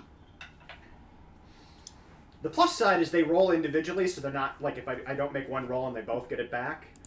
The downside is there's two of them. Yeah. The dragon, however, sees that you are not doing so well health-wise, so it is just going to full attack you. So it gets 2 as opposed to the normal 1 bite attack and then 2 claw attacks. Okay. So bite 1. 18. Does not hit. Bite 2. 19. Does not hit. I'm rolling very poorly. Good. Thank Claw you. 1. 16. Does not hit. Claw 1. Claw 2. Nat 1. Ha ha! Kazuma is a fucking bulwark of just, you're not gonna fucking hit me, asshole. Just moving and dodging and just, it's this fluid, almost monk-like grace in which he is moving out of this way. Almost as if he had patient defense, but not quite. The dragon is quite frustrated that it was not able to hit you. Which brings us to Mordecai. This time I'm going to remember Mordecai, rather Leoben. Please roll an insight or a perception check, please. Oh, I'm gonna do perception. Okay. And then what's the house rule for? If you roll lower than your passive perception outside of combat, and in this we're counting this as outside of combat, you default to your passive perception. So I'm gonna default to the passive, which is a 29.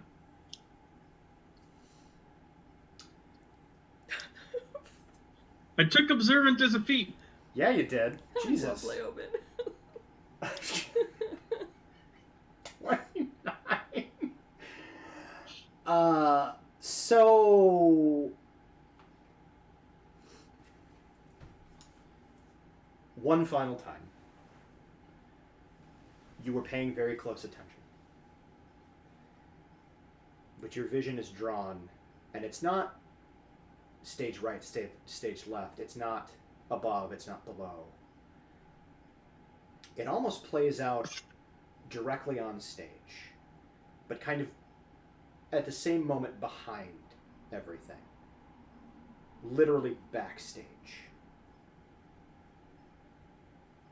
And you see not a series of, actions or events or prayers or what have you in the way that the others had seen.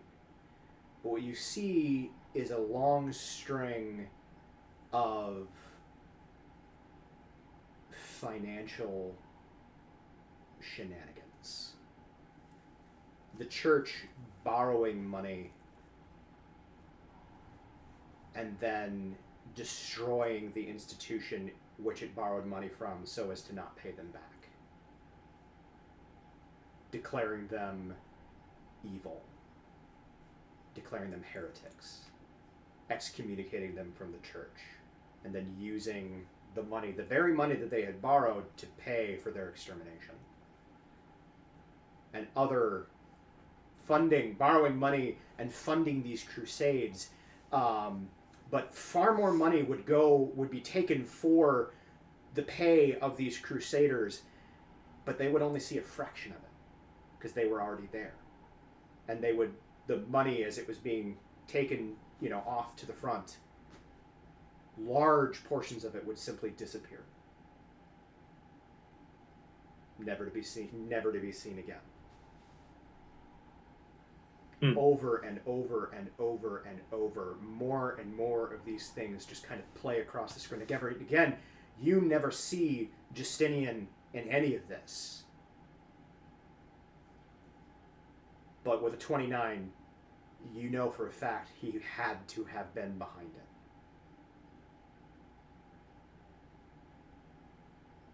That said, Mordecai, go ahead and take your turn. Okay, so Mordecai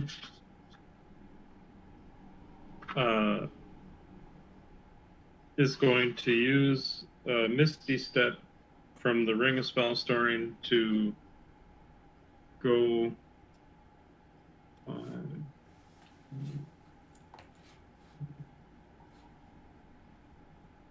so he'll pop up pretty much right in front of the portal. Okay. And then I will say, other out of kind of above the table, metagame, you know the goal is to get you through that portal so you can do the thing. Right.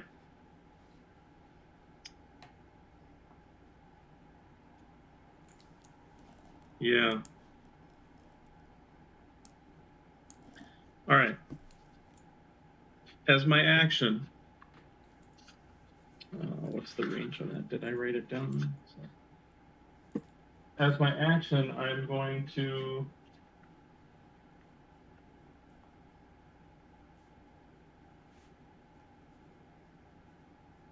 it's only 30 feet. Well, since it's only 30 feet, I'm not going to do that. I'm going to do a cast Eldritch Blast. There you go. Thank you. That's better. And I am gonna use my last 2 charges on my Chasuble to enhance that. Okay. I'm gonna have the first one I'm gonna shoot towards the skull. Natural 20. Oh, snap. Yeah.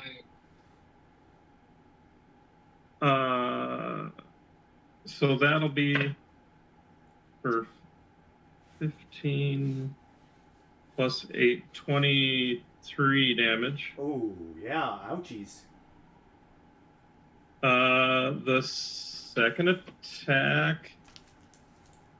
Oh, wait. I'm frightened, aren't I?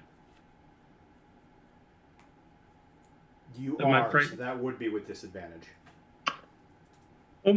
Oh, wait, but you're not frightened of the Balor. Not the Balor, the skull. okay. So the skull I wouldn't have disadvantage, but the dragon I would. Correct. Gotcha. Okay. So then, okay. So then the second attack, nat 1, so that misses. Okay. So then my other 2 blasts, and hopefully the charges, will attempt to shoot at the dragon. All right. Okay. So does a 19 hit the dragon? Just hits. Okay. So that hit will do 15, 19, 23, 32 damage. Jesus. Because that's with the 2 charges from the Chasuble. Yep. The second shot was a 23 to hit, Yep. which will do 10 damage. Okay. And then the skull gets pushed 10 feet away, the dragon gets pushed 20 feet away, and then as my move action, I walk through the portal. Okay. Okay.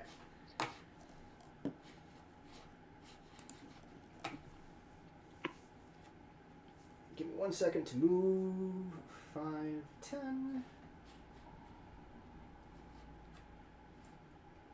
5, 10, 15, 20. Okay.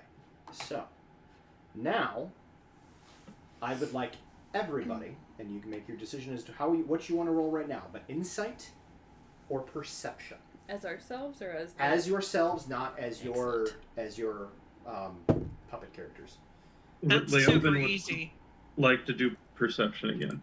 Perception, please, because I have a +5. Yeah, 24 for Kira for perception. Not Leoben's 29, but Jesus. Leoben will default to his 29. Okay. Because I rolled like a 4 on the die. Katie will You're default got a to her 20. 20 perception. Adira got a 22 insight. Okay. Dirty 20. All right.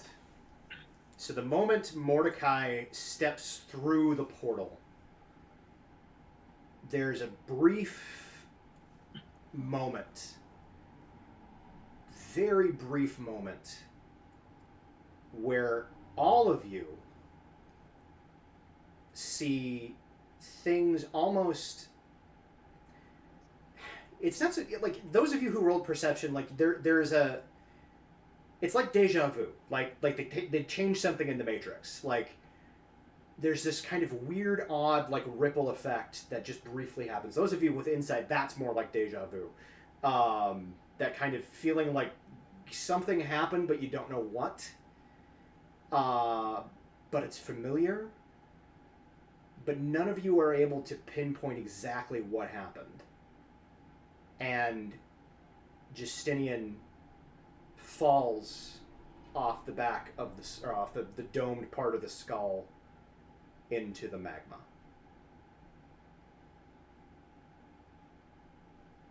And there, I think, is where we're going to take our break.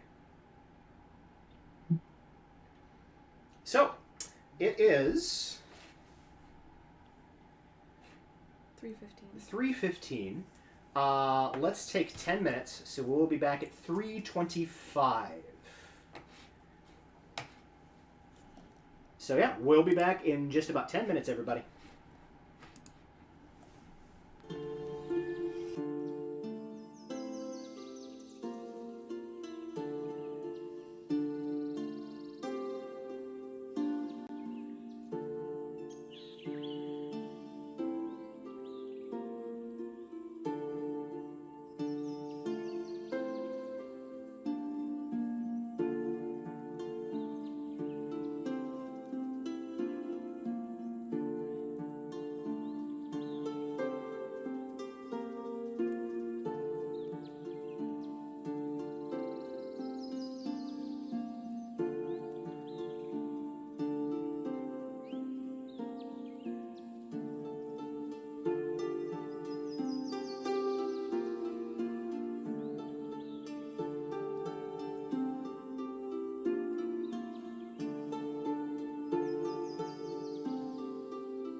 Alright, hi everybody, we are back!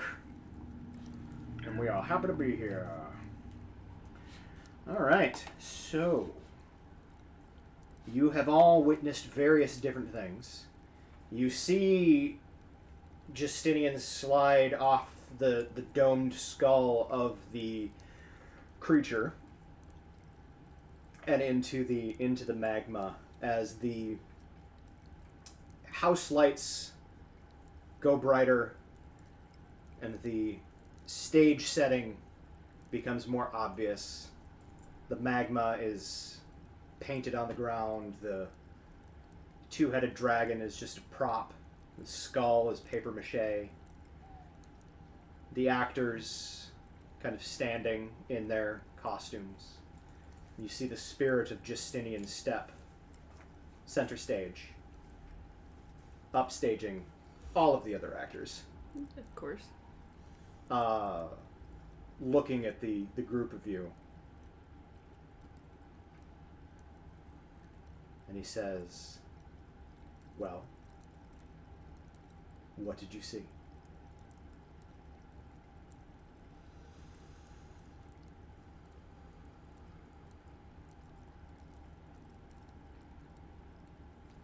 You're muted, David. I think Adira will stand up from her seated position and say, I do not believe any of the heroes present at that battle slew you. In fact, based off of what I know and what I have observed, I would venture to guess to say that Zaratsu himself decided that you no longer needed to be in the picture. I will stand next to Adira. And again, Kira's blood is just boiling.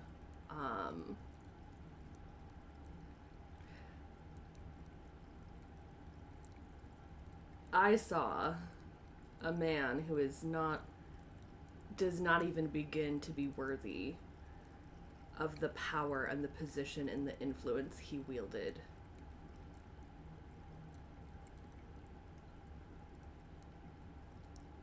You are a disappointment. You look at him as you're castigating him in front of everybody. Yeah. Just this look of disgust on Kira's face. And he... make an insight check. You all can if you want, but Kira in particular is kind of what prompting it. It's not great. It's a 15. He is completely unmoved by your sentiment. Yeah, he would be. And he just kind of looks down at you. He's like, clearly you do lack vision. It is not what we are here to debate, however. One of these, and he kind of steps aside and gestures at the actors behind him. One of these killed me. Of that, I have no doubt. How do you know? There is no other. How do you know? Ask them. Ask them, and he gestures to them again, and they all kind of... They all step forward, but it's not like they're not stepping forward seemingly of their own volition. Like they're How almost do like I they're being know? forced forward. How do I know that they are an accurate representation of these people? And not This simply is your perception. This is your memory, and you are an unreliable narrator. Melon is surprisingly well read. I'm here for it, but I love it. I read a book once. That was what I learned about unreliable narrators, and I never trusted a book again. It had an unreliable narrator, and I hated it. There you Exactly. go. That's why books are bullshit, and this is bullshit. And he kind of looks over at Kira. Ask your god. Ask him if this is a representation, if they represent who they were at the time of their deaths. If you truly are a follower of Zaratsu as you claim, he'll answer you. Katie just shouts at the group of the hero puppets. Hey, which one of you guys made the right call in killing this guy? Insight check. Everybody. Yes. We got a medal for you. 21. I'd like 21. Can I aid someone? Sure. Who do you want to aid? I would like to aid Kira. Oh. It's a roll with advantage. I Good. got a 25. I will aid some as well because I don't have a shot. 24. All right. Who do you want to aid, Malin? I'll aid Adira. She's smart. So Adira, roll again with roll your advantage. See if you beat a 25. I did not beat a 25. The actors behind all kind of exchange glances. Kazuma's glance is very kind of stern and concerned. Kobar is fairly unreadable and implacable. He's got his arms crossed, kind of like he doesn't want to be here. Justinian, of course, is standing off to the side, and he's just fuming. Although he's very calm on the exterior, but you can just kind of tell he's very upset. Kira and Adira. For a split second, just a split second, you see Wolf smile. And then it's gone. God, I knew I loved him. My man. How, though? That's not the question. He kind of, like, in that moment, he sees the two of you just scrutinizing him. And he realizes, I think you kind of get, again, with that kind of follow-up insight, he realizes that the jig is up. Mm-hmm. And you see him kind of sigh, and he steps forward. And you see Justinian kind of turn and look at him with just murder in his eyes. And you see Wolf said, I killed you. And Justinian... Good work. Justinian just roars and kind of launches himself. And you see Wolf just kind of step aside, and he's like, I am a creation of your will, asshole. If you wanted me gone, you could just fucking wave your hand. And you see Justinian just kind of... And all the actors, the stage, everything just kind of disappears and melts away. And you see... Oh, God. I have a feeling that now we have the real fight. You see Adam going to the right page in order to do all of the things that he needs to do. God damn it.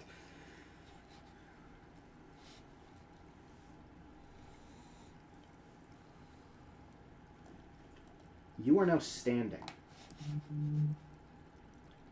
in the exact same area, only this time it's not a stage. This Oh, we're little chibis. It's so cute. is the real deal. I mean, we're very fearsome. The hell are we? Down, bottom left. Bottom left corner. Yes, left. I was correct with the left. Oh, Leoben looks so angsty. I know, love it. Right?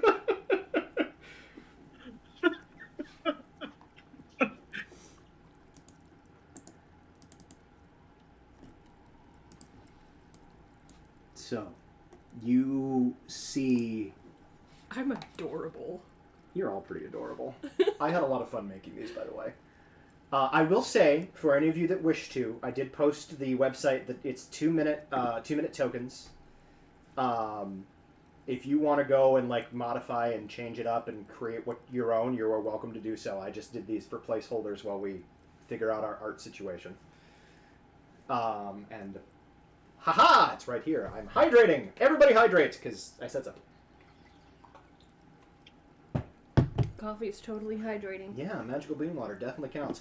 And you see the spirit of Justinian is no longer standing in your midst. He is, in fact, standing close to that portal. But his visage has changed. The handsome, Prince Charming-esque visage before him has gone sallow. His skin emaciated and almost flaky like paper. His hair has darkened and become patchy, having fallen out in chunks. Holy shit, is he a lich? This is an undead version of Justinian. Yes, bring it the And fuck he on. roars his challenge Gross. to you. Roll an ish. Yes! Oh god, Kira wants to smite this motherfucker. I figured after all I of wish that... a motherfucker would. I Let's do figured this. after all of that, y'all would want to kill him. So, here you go. That is an 18-ish for Kira. Will you keep track? Because I don't have the thing in front of me. Natural 20. Thank you so much. Nice. What's your total, Malin? Oh, well, that would be 21.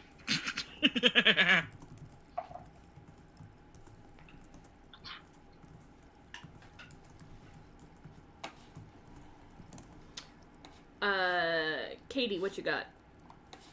6 Trax. What's your Inish mod? plus 3. Oof. Leobin. Leoben got a 13 with a +4 modifier. Adira. You're got a 19. No modifier. That's right. Okay. And our asshole friend here. He got a 19 plus 1. Okay. Any more jerks on the Inish? I'm sure there are. I'm Yes. sure he's Tell not me- alone. Tell me a 20 when it gets to a 20. Awesome.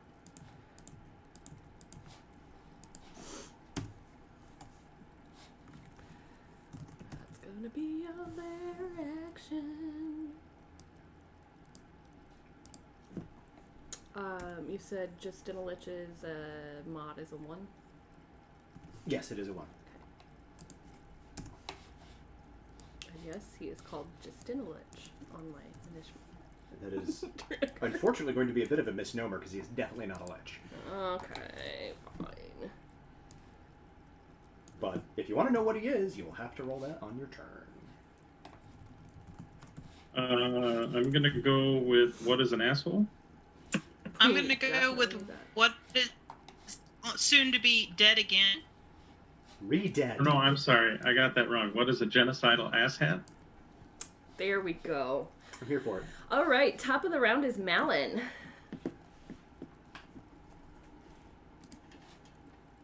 Right. How am I going to get to this motherfucker? Give me a minute, and I'll get there. Okay. Get there. I'm jumping over lava. That's going to probably be a life choice. Just I a don't think I quick, could. sorry, No, go ahead. just a quick question because I realized I missed the last 2 sessions. Yeah. Did I use any abilities or anything? Are we up to full? You should be full at this point. Okay. Oh, nifty. Then sorry. Okay. Please continue, Alan. Sorry. I don't. No, you're fine. I don't think I can really get to anywhere, so I think I'm gonna come over. I think I'm gonna use my move, come to here. Okay. So that's as far as I can go. I got a javelin. Let's throw that fucker at him. All right. Cause why not? Because why not? It's a javelin of lightning as well, so you know. We are at full, except I did cast Death Ward when we were approaching the door. That's yes, you did. Because I Eat, thought we were eat lightning. All right. So that is a lightning. That will you. This one you do not have to roll. That one, if you're going to use it as a lightning bolt, it just becomes a Yeah. lightning bolt. Oh, okay, yeah, then we do that. So he's going to make his Dex saving throw. Yeah, jump out of the way, dickbag. 15. I gotta look and see what the thingy is. Because I don't remember. Where is it, you little bitch?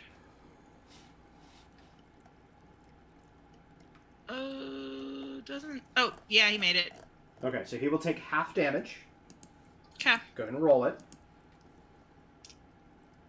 It's better than a kick in the face.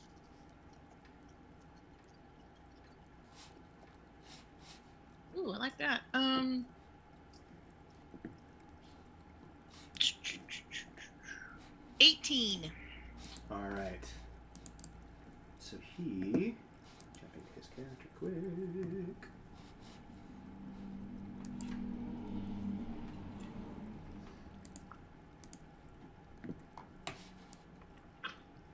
So yeah, you run up to the edge Right at the edge. and pull out the javelin as you're moving.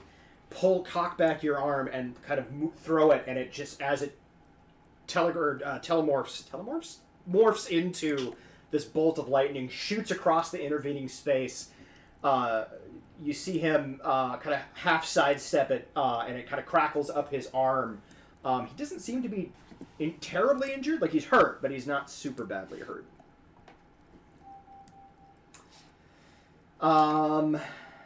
Is there anything else you want to do on your turn, Malin? No. Okay. I think that's it for now. All right. I will say that you have the strength, given your belt, to jump to some of these things if you want to take a move to do, like, on your next turn, you want to take a move to do so?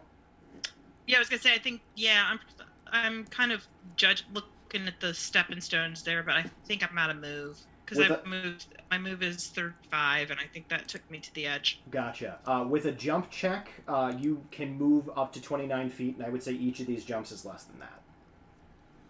Okay. Because of your Good belt. to know. So, Okay. who's after Matt? The lair action. The lair action, which I closed that document, so it needs to happen. Layer action. Oh yeah. Oh yeah. Load, please. Then it'll be Justinian and then Adira after Justinian. Come on, load. Load. Load. Fuck. Alright.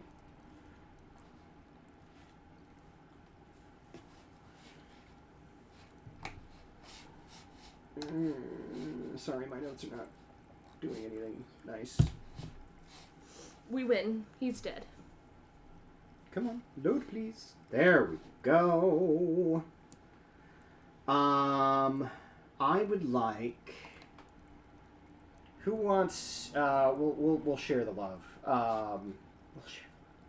Who wants to be the progenitor of your fate? You're on my top right on my screen right now. Phoenix, go ahead and roll a d4.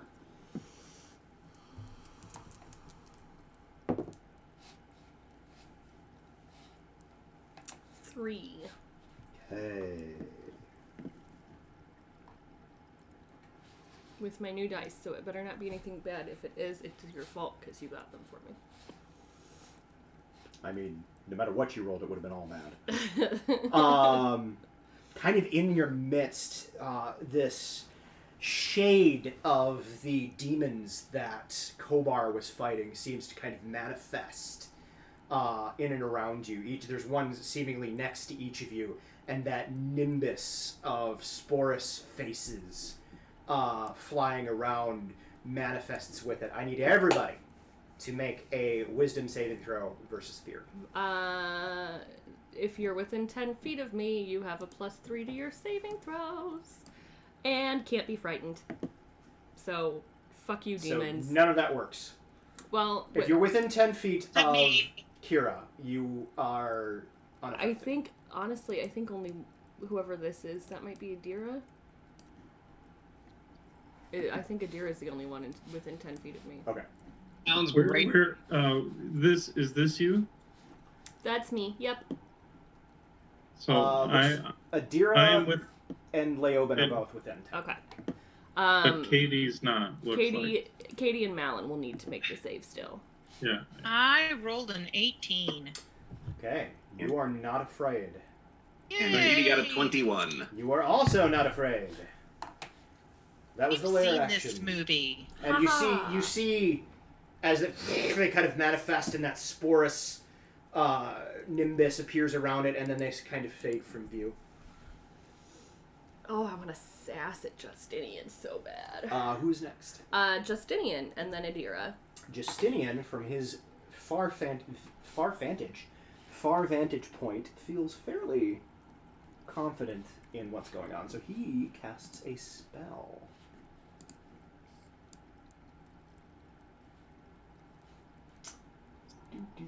Boop. And that is what he does. That is all he does. Who's after Justinian? Adira. With Kira on deck. Adira would like to make an Arcana check to see what the hell he cast. Go ahead and make an Arcana check. 20 on the dot. He cast Death Ward. God damn it. Can you remind me what that does? I'm sorry, I don't remember. If you are reduced below 2-0 or below, you immediately have 1 hit point and do not fall unconscious. Yeah. Okay, great. Adira says, Kira, do you want to get over there very quickly? Yes, dear God, yes.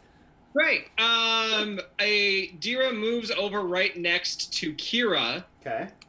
And technically, I mean, because she goes right after me, it's more for flavor, but basically, Dimension Door is going to bring us both right next to him. You move to Kira, you place your hands on her to take her through the doorway, you cast the spell, and the doorway fails to manifest. Are you fucking kidding me? I am not. You're a dick. I am. Well, in that case, as a bonus action, she's going to levy 3 fucking things at him. So, all right, go ahead and roll. As a big old fuck you, Justinian. Okay, so does a 33 hit? Yes. Does a 30 hit? Yes. Does a 27 hit? Yes. Okay. So, hypothetically, Mr. Asshole here is going to take, 18, 24, 39 points of force damage. Okay. Nice. Adira then moves out of his line of sight. Okay. Sounds good. After Adira. This concludes Kira. that.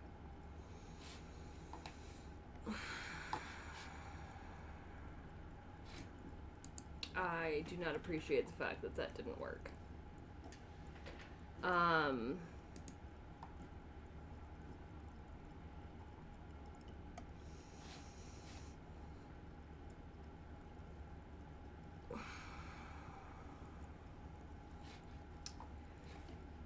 I am going to...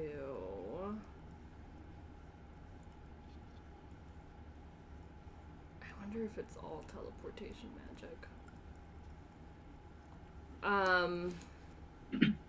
Okay. If you want, since you were like bearing witness to what just happened, you can make an Arcana check. Actually, can Adira do that too, as well? Sure. Yeah. Okay.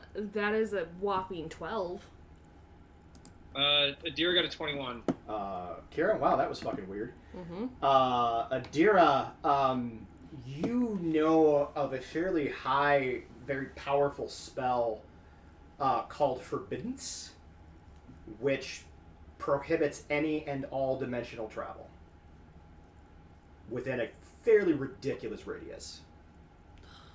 Now, would that include things like Misty Step and that sort of shit? Yes. Would Adira Like have Mars. had time to announce that to people? Yes, I would say, Adira, if as you're moving out of view, if you wanted to announce that to the group, you could have. So basically, Far Step, Misty Step, that sort of like teleportation sort of thing just is null and void at this point. Far Step, Misty Step, Teleport, Dim Door. Great! Great! Yeah, Adira announces this to the world and says, hey, we're going to have to go about this the hard way. Kira's real salty Alright. about that. Madeleine's like, fuck, this is where I live. I mean, I'm not. I mean, even with the belt, like, I can't like carry anybody with me, can I? I would say you could, but I would require an athletics check. All right, I got that in spades. Kira, want a piggyback ride? Let's go. Kira's strength is already pretty good, honestly. Take one of the little people with you. With a 21 strength, does that mean I can get 21 feet? Yeah. Yep. Okay, That so is like exactly 20 what that feet. is. Okay. So does that count as 20 feet of my movement? Yes. Yes, technically speaking, it does. Oh, that's bullshit.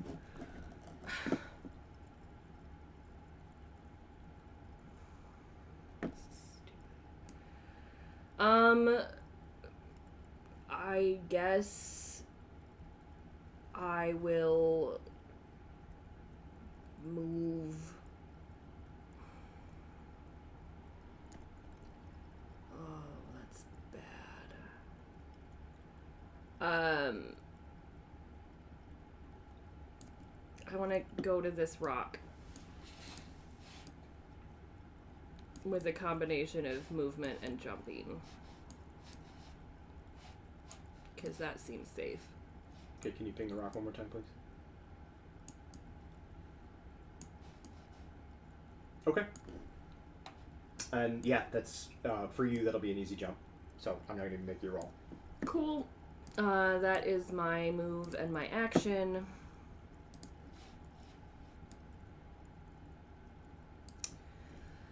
I don't really have anything bonus action. Oh, but I have the orb. I don't think I still have anything that's Yeah, I don't think the orc action. has anything that's a bonus action. Most of the spells are going to be action. Because if I had Misty Step, I'd just fucking Misty Step. Yep, that's my turn. Okay. After Kira. After Kira is Katie, and then Leoben. All right. Katie. All right. Katie is going to cast Investiture of Wind on herself Alrighty. as an action. And then with her fly speed of 60 feet,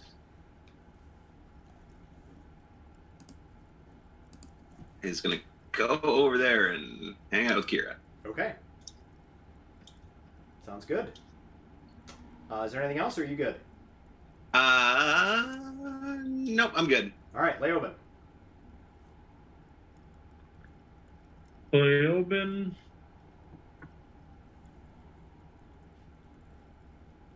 Oh, Leoben. Okay, so I got 5, 10, 15, 20, 25. Quick, Leoben, go ahead and make a Arcana check. Arcana? Yeah. Wow, actually rolled well considering I'm not skilled in that. 19.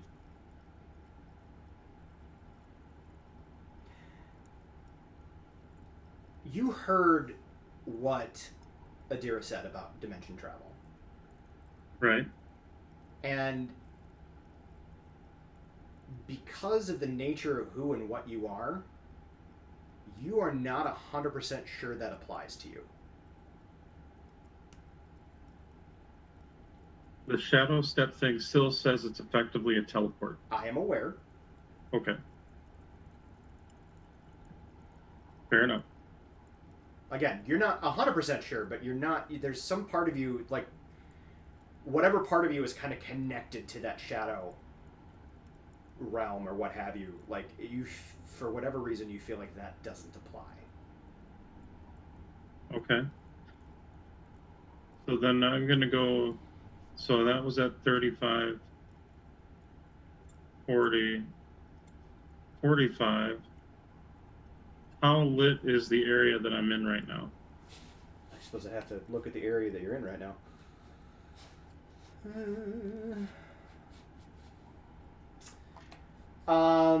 It's fairly well lit, but there are shadows being cast. I'll tell you what, if I went, so what did I say? This was 30? No, this was 35? Can I go like, if I went like 45 to there, would that be in more shadowy? Yes, it would. And is over here considered, say, shadowy? It is. Then I will attempt to shadow step. Okay. Do me a favor, roll me a percentile die.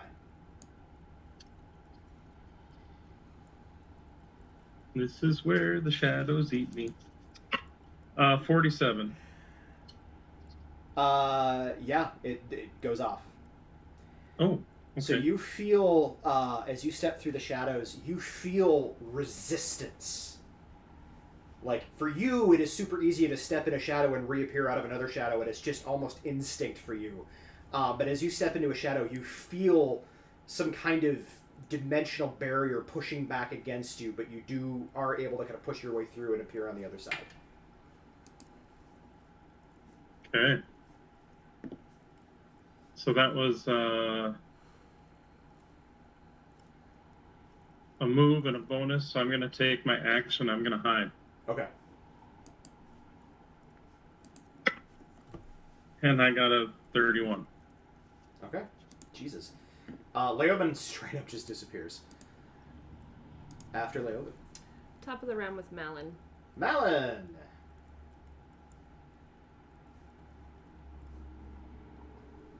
All right. I am going to jump. Or Adira, do you want to ride, or do you want to stay put? I mean, I'm far away, relatively far away from you. I True. think. I can make my way over there. Okay, that's fine. I just didn't want to go without you if you wanted to go. All right, I'm gonna jump over to here. All right. So that's within 29, and the next jump is within 29. So as long as you're kind of keeping to the rocks, just count out your move. Okay. 1, 5, 10, 15, 20, 25, 30. 30's gonna get me like right there. Ish. All right. I think. Well, I mean, is that enough? Yeah. All right. So there I am. If you wish to, again, dash, I would count that as part of your movement, and you could jump over to here if you want. Here. Yeah. Yeah, let's do that because I don't have anything else to do. All right. Okay. Sounds good. You are now there. I would even say that you could finish up your move and move to there. Okay. I feel like all of our children games of the floor is lava are really kind of coming to a head right now. That's right. Who knew we were practicing? I love it. For moments just like this. After Malin. Lair action. All right. I made you do this before, Phoenix. So, Brian, give me a D4 roll, please. Okay. 3. Okay. And once again, one of those creatures appears by each one of you. Katie, you and I if are you're fine. next to Kira, you are fine. If you are not, please make a wisdom saving throw. Okay. 19 again. Okay. 19, you're good. Leoben, I got an 11. you do not He's succeed. hidden. That's a valid point, He got a 31 on his stealth. but it's a lair action. But wouldn't he have to know where he is? Well, he's not controlling the lair actions, is the thing. Here's what we're going to do. So basically, this is the residual spirit of the creatures that were being fought here, manifesting in the lair. So I'm going to use the Nalfeshni's perception check to see if they can see you. If they can see you, you have to make the will save. If they can't, you don't. Literally, you're Fair enough. hiding from the room. That is a nat 1. You do not need to roll, so you're good. Okay. Adira, what did you Adira roll? got a 21. All right, you are fine as the Nalfeshni kind of disappear again. And then I believe it is Justinian, if I'm not mistaken. Yes. All right, Justinian, readies in action. Awesome. After Justinian. Adira. Adira is going to use her action to cast Levitate. Okay. That's an action. And then, how high are these rock outcroppings directly in front of her? The ones directly in front of you, if you're trying to get line of sight to Justinian, those are about 30 feet tall. 30 feet tall? Yeah. Okay, cool. Awesome. All right. So at this point, Adira, I want to see what other shit she can do as like a bonus. Can't do that. Can't do that. Can't do that. Just got rid of all my fun, mobilize the troops things. I sure did. Yeah, it's fine. So then, okay, so how high are the boulders that they're leaping on? They leapt onto that small one. There's one just kind of a little bit lower and to the right of the one that Kira and is that Leoben? Whoever the hell that is. Katie. Katie. How high is that one? That is from you. Okay, so fuck. All right. So we're talking multiple layers here. The distance from where you're standing to the lava that's about like ground level. So like where you're at right now is level to the magma. Yep. The rocks to your left are 30 feet. The rock to the south, the one that you're referring to, is about 15 feet above the magma. Okay. All right. Sounds good. All right. I then am going to, because I can't think of a way that I can get over there without getting hit by stuff. Okay, so Adira is going to push off from the rock face and attempt to move. Oh, where's the ping thing? Behind this one, since it's a little bit taller. So she still has coverage from this fucker. Okay. Sounds good. Yeah, we'll say that takes your move action to kind of push yourself to that spot. Yep. All right. Is that your turn, sir? That is the turn, yeah. All right. After Adira. After Adira is Kira. And Kira will just look at flying Katie. Get me there? And holds an action. In the hopes that Katie will fly her over to Justinian and she can then beat wholesale ass. Okay. After Kira, as she is holding her action. After Kira is Katie. Katie. First and foremost, Katie, what form? I know you cast Messenger of Wind, but what form are you in right now? She's in elf form. She can't cast spells in wild shape yet. Okay. Sounds good. So you are in elf form. You've got kind of flying motes of wind about you. Oh boy. Yeah, Kira has no idea how this works and just assumes if she can fly, she can take Kira with her. It's fine. What is your strength, Katie? 8. Are you going to make the attempt? Oh.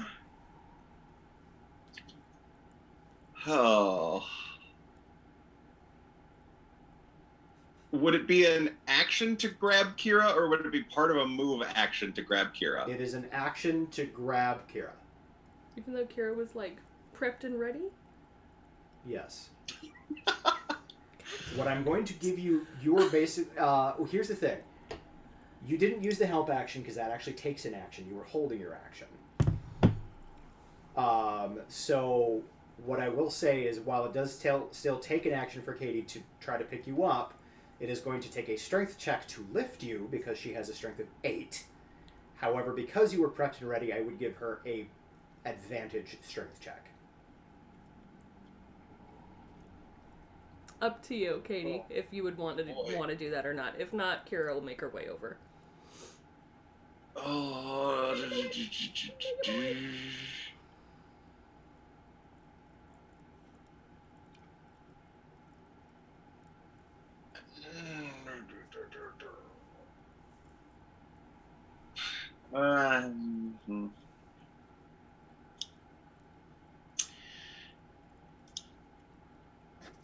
No, I think I think what I will do is I will use my bonus action to shift into an earth elemental.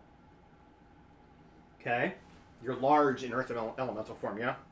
I am large in earth elemental form, yes. I will adjust your mini. Keep going. So now as a flying earth elemental, I will pick up Kira. Okay. Your strength in earth And- elemental form is how much? I believe a 20. Okay. Yes, a 20. Okay. Yeah, you don't need to roll. You're good. Yeah, being a size category larger with a 20 strength, it's... and then I will move... There we go. And drop Kira right next to, kind of between him and the portal. So as you get to... Hang on. As you get to here, his ready to action goes off. I need you to make a wisdom saving throw, please. You have a +3. Is it against charmed or frightened? No. Okay. You have a +3. Cool. Just her or both of us? Actually, both of you. So that will be a total of 20. Okay. And that is a total of, I can math. 14 plus 8 is a 22. So Kira, you make the save. Katie does not. Katie, you see him... Fuck, I did it again. Hang on. I minimized the goddamn... Huh? Oh, I swear to God.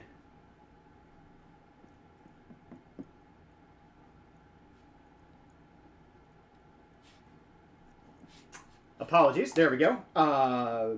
So, Katie, you see as you scoop up Kira and start moving in that direction, he just kind of turns. You see the kind of rage and madness behind his eyes as you've gotten this close. But he very calmly, despite this kind of boiling rage inside of him, just waves a hand, and you both feel this kind of magic wash over you. However, Kira, you're able to shake it off. Katie, you are not. You feel your joints stiffen and your body freezes as you start to plummet towards the magma. What is that, a condition or? That is a hold monster spell. And what condition does it confer? Paralyzed. I am immune to paralyzed. Then nothing happens. Yes! Because Earth Elemental for the win.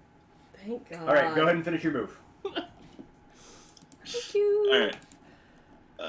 Right tool here, so I'm going to drop Kira off kind of between him and the doorway, and then I'm going to go on the other side of him. Okay. I love that you're a large-sized chibi now. It's kind of hilarious. Do I get to beat ass now? You held your action. You can take your attack action as you are there now. Fuck yes. And I am now flanking with you. That's right. That's a natural 20. Okay. On the first attack. And on my second attack, 18, 17, 18 plus 13 is a 31. Okay, you So got a I'm hit. assuming that hits. Mm-hmm. Okay. And I would absolutely pump some hardcore divine smite into this shit. So, need my d10 for my warhammer, and I automatically get a d8. Yes. Sorry, it's been a while. It's been a while. It's been a while since I've played Kira. Okay. And then,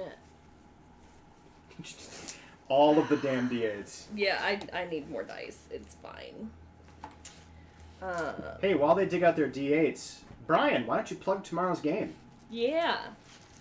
Alrighty, well, tomorrow we come back to the tales of our intrepid crew of the Bear's Eye Argia as they, I don't know, figure out what the heck they're going to do next. The bad guy is a dragon. It wants to destroy them. And be a third Yes. level for the crit. And so we'll be playing that tomorrow at 1 p.m. Central Standard Time. Come join us. There will be jazz hands. There will be much in the way of jazz hands. Sorry, that was bad. That was probably a bad. I can do better. I can do better. Do you need radiant? I'm a little off today. I apologize. I do not. Better jazz bands or jazz? 10, Oh, yeah. 12, 20. That is a 6, not a 9. 26, 32, 35.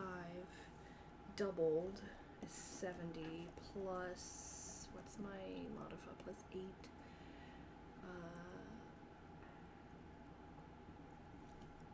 Is. Oh, hang on, but I get 2 additional d10?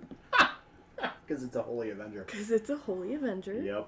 Oh, yeah. Also So double for the crit. 70 plus 9, 79 plus 6 is 85.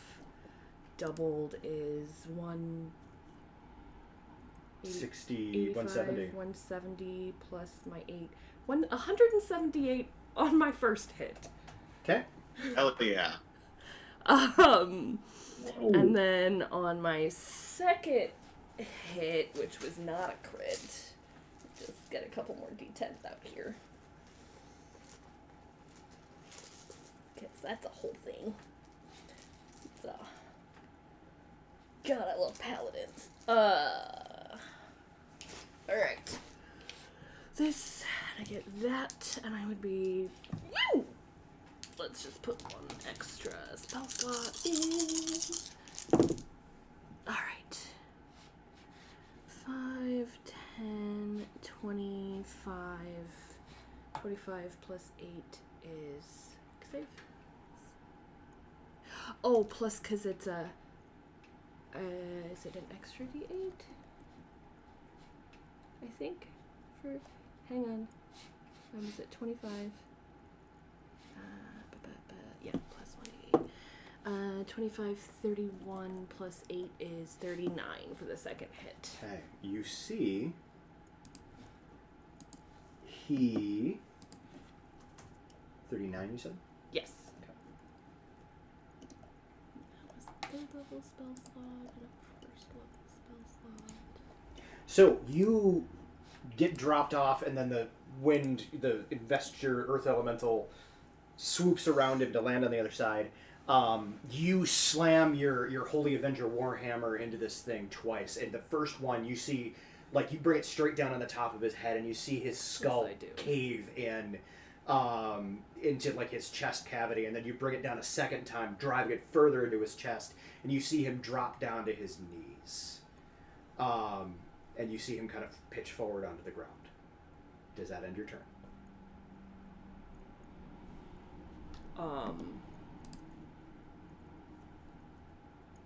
Yes.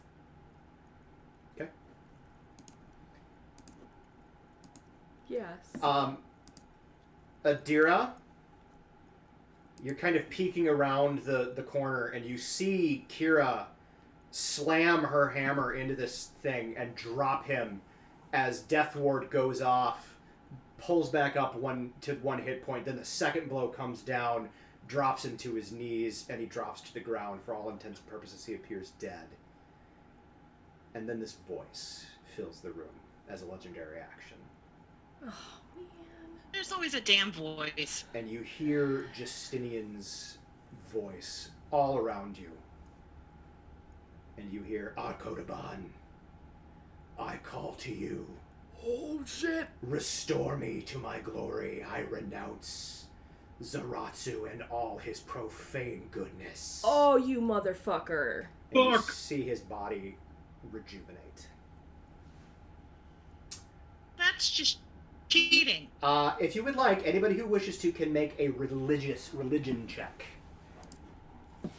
That's just cheating. What a dick. Adira got a 17.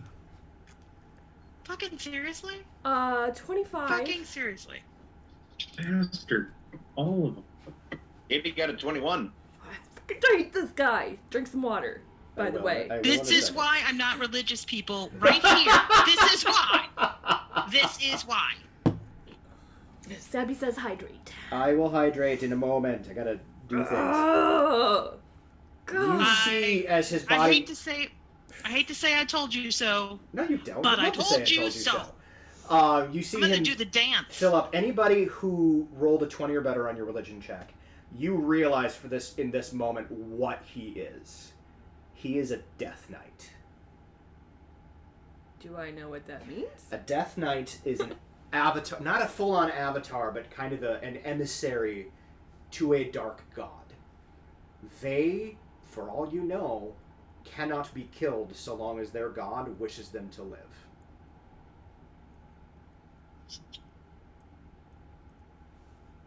What? Like King said, cheating.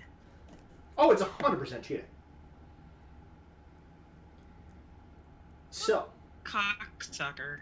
that was Kira's turn. That was Kira's held action. The Katie went, so it's oh yeah, that was Katie Wentz. Leoben. So, yep, Leoben. Okay, so 5, 10, 20, 30. Well, now what? Fuck, killed. Let's sink him in the water, then bring him out and cool it. He can be alive. He can just be encased in stone while he's alive. But you can't beat me. 20, 25, 30. 100 points if you get that. If you get that reference. I was with you. 45.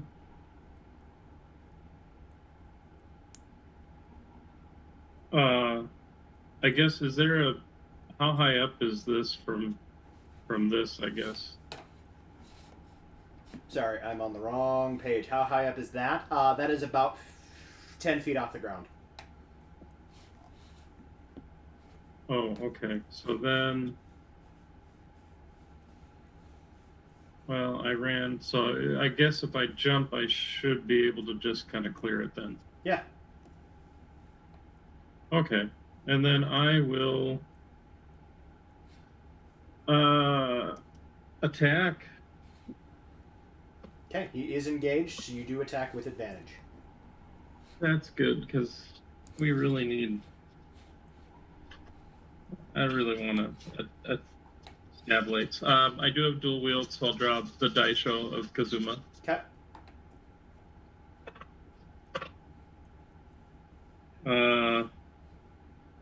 Does a 23 hit? Oh, yes.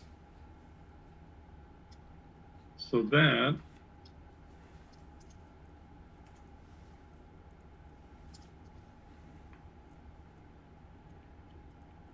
will be for 12 damage, and then I would like to spend a key point for stunning strike. Okay. So he needs to make a con save DC 17.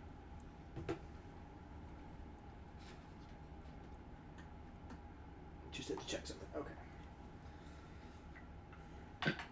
Okay. And then my second attack, I got a 27. You will hit. He is not stunned. Okay. I did 11 damage with the second hit. Okay. And then I would like to spend a key point to get a flurry of blows. Sounds good. Hydrating. Sadly, I rolled kind of crap. Doubt it does a 15. I'm guessing a 15 doesn't hit. No, a 15 will not hit. But does a 24 hit? It sure does. And that will hit for 5 magical fist-powered damage. Sounds good. So yeah, you run up to him and just unload. He seems hurt, but he's not, does not seem to be terribly worried about it. You know, when you're immortal and all that. Yeah. And that'll be it for my turn. Okay. Who is after Leoben? Top of the round with Malin. Malin! All right, can I jump from here to here? I want it ping. Oh, don't ping. Like this little right kind of under where Leoben is, or do I need to go to here and then over across? Or like the rock here? Give me 1 second. You said That's underwear. a Haha. Yeah, you can That's- you can easily get to there. All right, that's what I'm gonna do. Okay, So so that that's is- 15, Yeah, honestly, with 20. your I'm 29, raging, by the way, because it's bullshit. I'm serious. Like you could get to there here. in your you could get to there. Still can't do anything though, because everything I have is melee.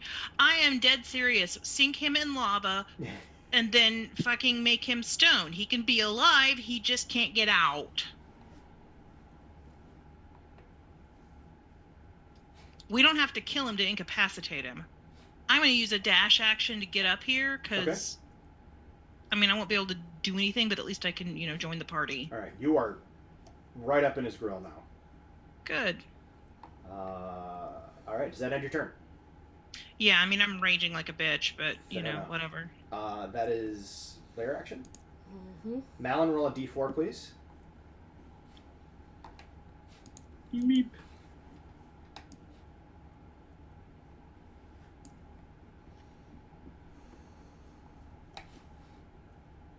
Three. You've got to be kidding. All right, well, those fucking Nelfeshni appear, but I think you're all within 10 of Kira at this point, except for Adira. Except so, for Adira. Adira, make a wisdom saving throw. 23. You're fine. There's so many One of the other things cool she's- things that happen, but y'all keep rolling 3. All right. Well, that's the lair action. I believe it is Justinian's turn. Yup.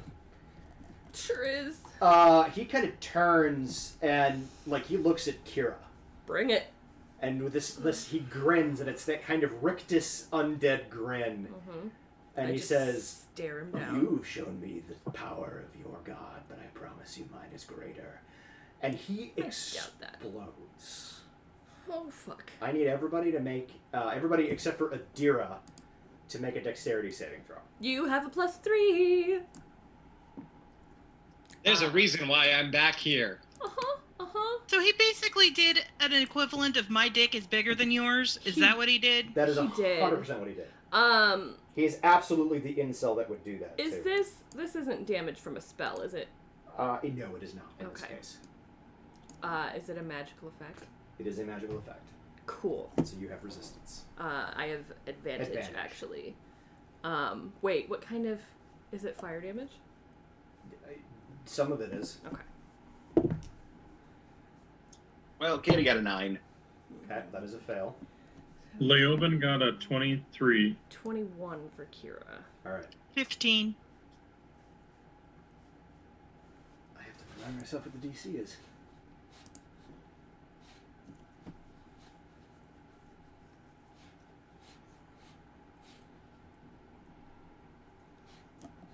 Sometimes I feel like if we just sent the gods to therapy, we would all be in a better place. I mean, you're not wrong. I just want to sit them down and go, y'all are pretty girls, stop fighting. All right, if you rolled an 18 or better, you succeeded. All right, I didn't succeed. So you will each you will both all take. I had to do a die roller. 65 fire damage. 65 necrotic damage. And sorry, did you say we all failed? No. If you rolled an 18 or better, you're fine. Okay. So with your evasion, you have evasion at this point, yeah? I do. Okay, so you're fine. Okay. Take a total of 130 points of damage. Half of it is fire, half of it's necrotic. Jeez. 65 was necrotic. 65 was necrotic. Okay. What's half of 65? 32? 32. I don't get to have any of that. Is I have any of that because I'm raging? Is that only physical You damage? Do not get to have any of that. Oh, Well, then my ring of evasion goes off. okay. Then you succeeded. That gives you a success. So you will take 65 damage. Okay. And Katie drops out of Earth Elemental form. Okay. Oof. Yeah. Now, is Justinian still there? He is. Okay.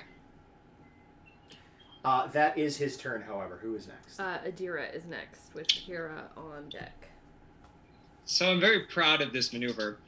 Adira is floating. She repelling blasts right behind her against the rock face, jettisoning herself up to where is it? Up to this surface here, That's fucking I hilarious. love it so much. and then proceeds to take the next 5 repelling blasts to, or not repelling blasts, but just Elder's blast to mess up Justinian's day. All right. Roll it up. Awesome.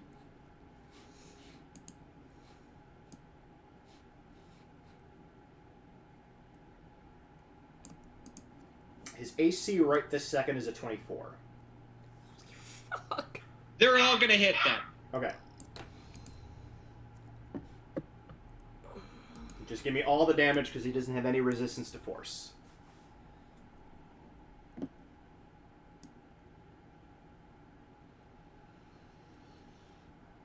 Okay, when he exploded, was that casting a spell? It was a magical effect. It was not a spell. It was a magical effect. Okay.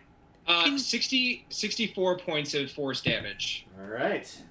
And Yeah, then Adira will then use the rest of her quote-unquote movement to duck behind the stairs here.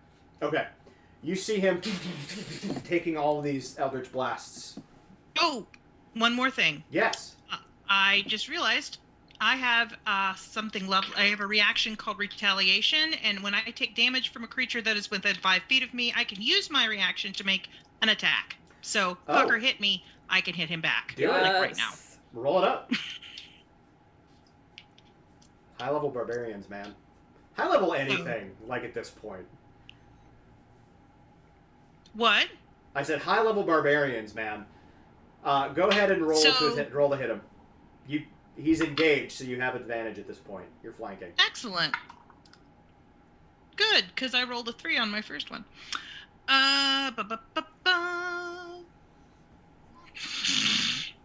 28 to hit him. You hit him. Roll some damage, please. All right. Do I need to roll? You can just give me the full damage. You don't need to separate anything. All right.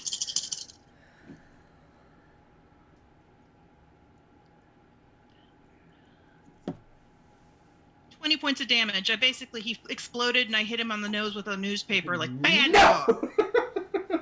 With a 20 hit point newspaper, Jesus. It's a big newspaper. Big ass newspaper. What the fuck's wrong with you? Alright, who is... Okay, so that was Adira. Adira, who's after Adira? Kira is. With, Katie on deck. Okay.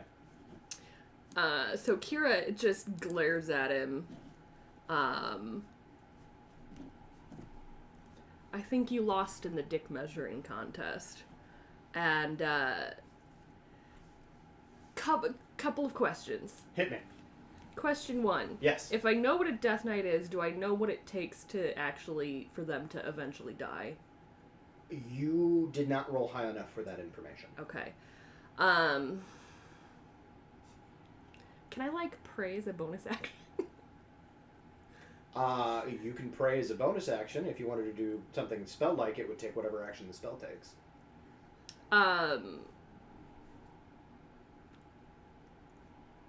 Okay. My ability to use commune, do I have to take the 10 minutes to actually cast commune? Because I don't think we ever said if it was... Oh, from your... from my from class. your oath of... Yeah, you would have to take the 10 minutes. Okay. Shit. Okay. Yeah, the only one gets instant commune with Zoratsu is if you happen to pull the right hair clipping. Fair.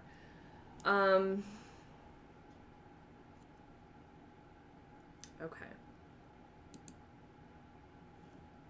Screw that idea then, because that's not going to get me anything.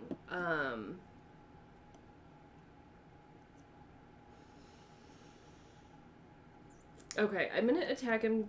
I'm going to do my attacks. Sure. And, as Kira's swinging at him, just, what would she even say to him at this point?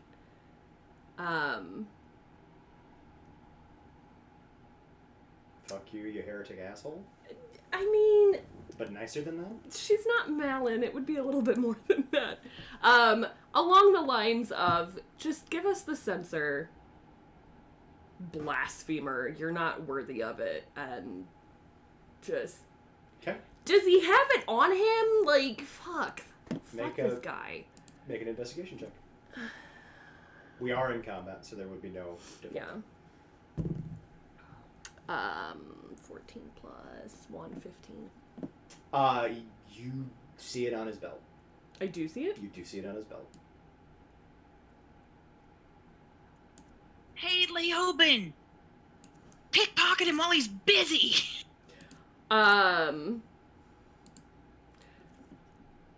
Okay, so, slight tweak.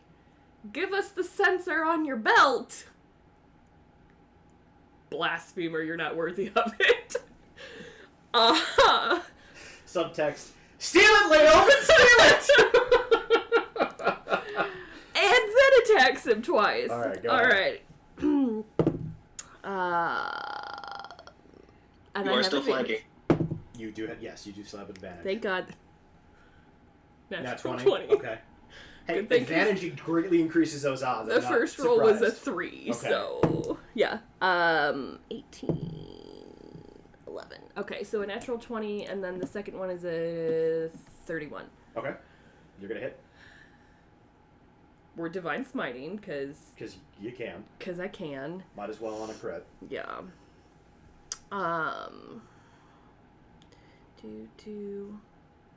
That's an 8. Where's my other 10? Where's my other 10? Oh, right there in front of my face. Okay. And then I get that, and I get that, and I get... we'll do the second level, because I don't want to waste all my shit. Because he can't technically die. Oh. Okay. 4. That's a lot of 4s. That's not my favorite roll ever. 4,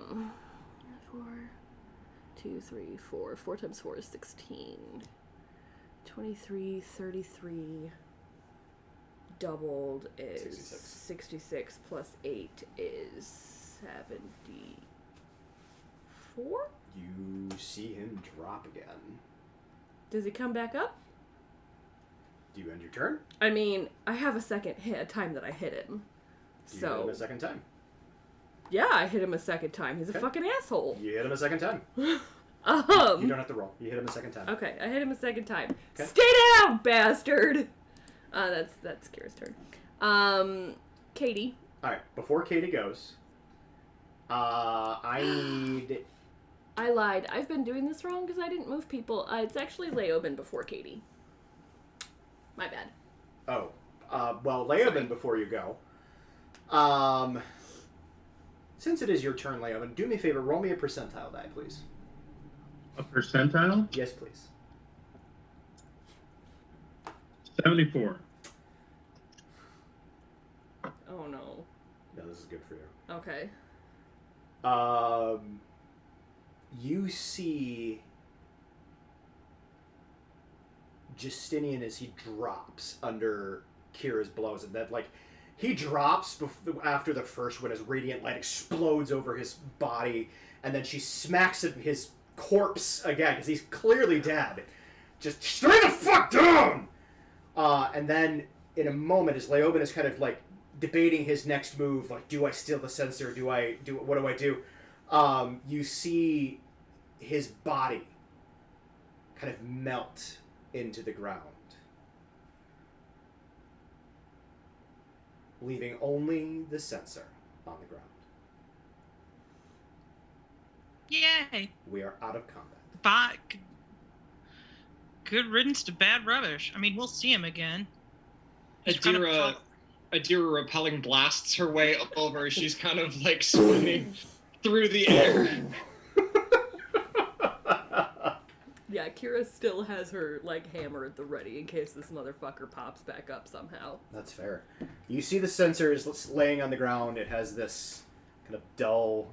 I mean, it's the sensor, but you kind of expect it to be kind of, like, shiny, but it appears to just kind of be laying there dully, like just any any sensor, any aspergillum. What's this fucker do?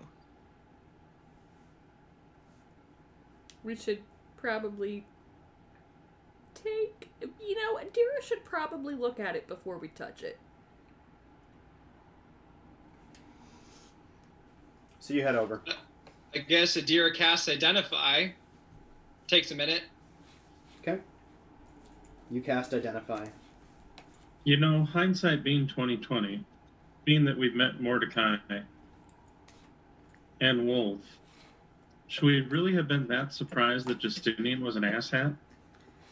No, we shouldn't have, but the Fair. extent to which he was an asshat, I find quite distasteful. Do you... Because you are all not aware of what everybody else saw. As Adira is casting this Identify spell, do you share all of the information that you saw? Oh, yeah.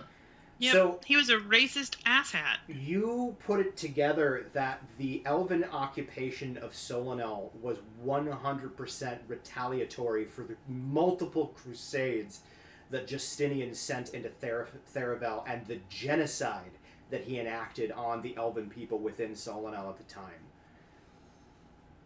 So that 8,000-year occupation of Solanel is entirely because of this man's actions. Oh, what a nice guy. Now, not saying that the elves weren't culpable, but they had good reason for doing what they did. Yeah. So there's that. Adira, you cast your Identify. And you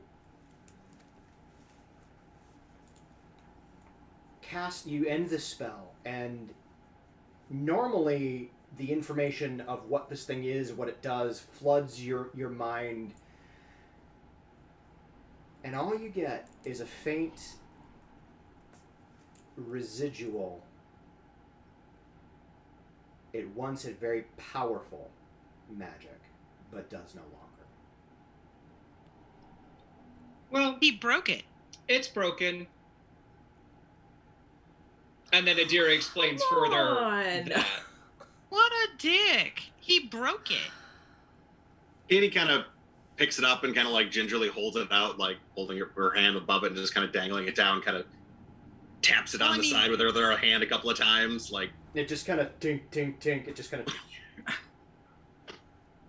It makes sense because, I mean, if this is like some sort of holy relic of Zaratsu and he was not, I mean, doesn't that, I mean, Hey. again, this is, I don't go to church for a reason, but isn't, like, don't like holy things degrade if people use them for unholy uses, or at least aren't they supposed to?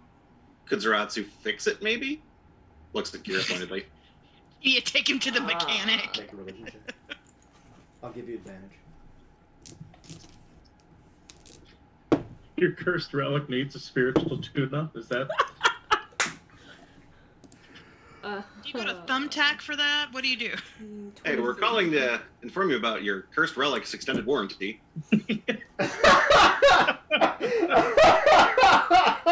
God damn it, Shroopsy. If I had water in my mouth, it would have gone all over the place.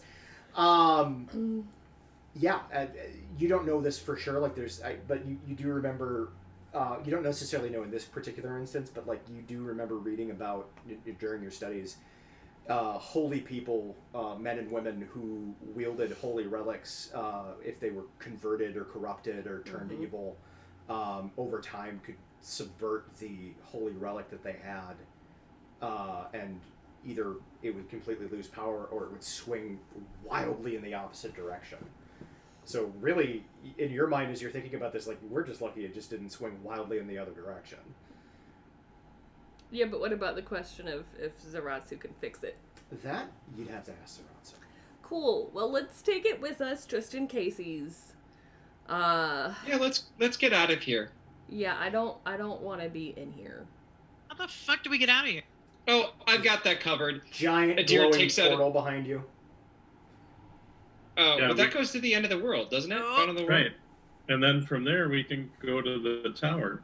That Yeah, that's true. We can get out of the bottom of the world if that's where it actually takes us. Sure. Or it might just kick us out of the here. So what I do you mean, I do? also have this, and Adira holds up a tuning fork. Well, I can't guarantee the teleportation helm will work. So Well, here it won't, probably, maybe, but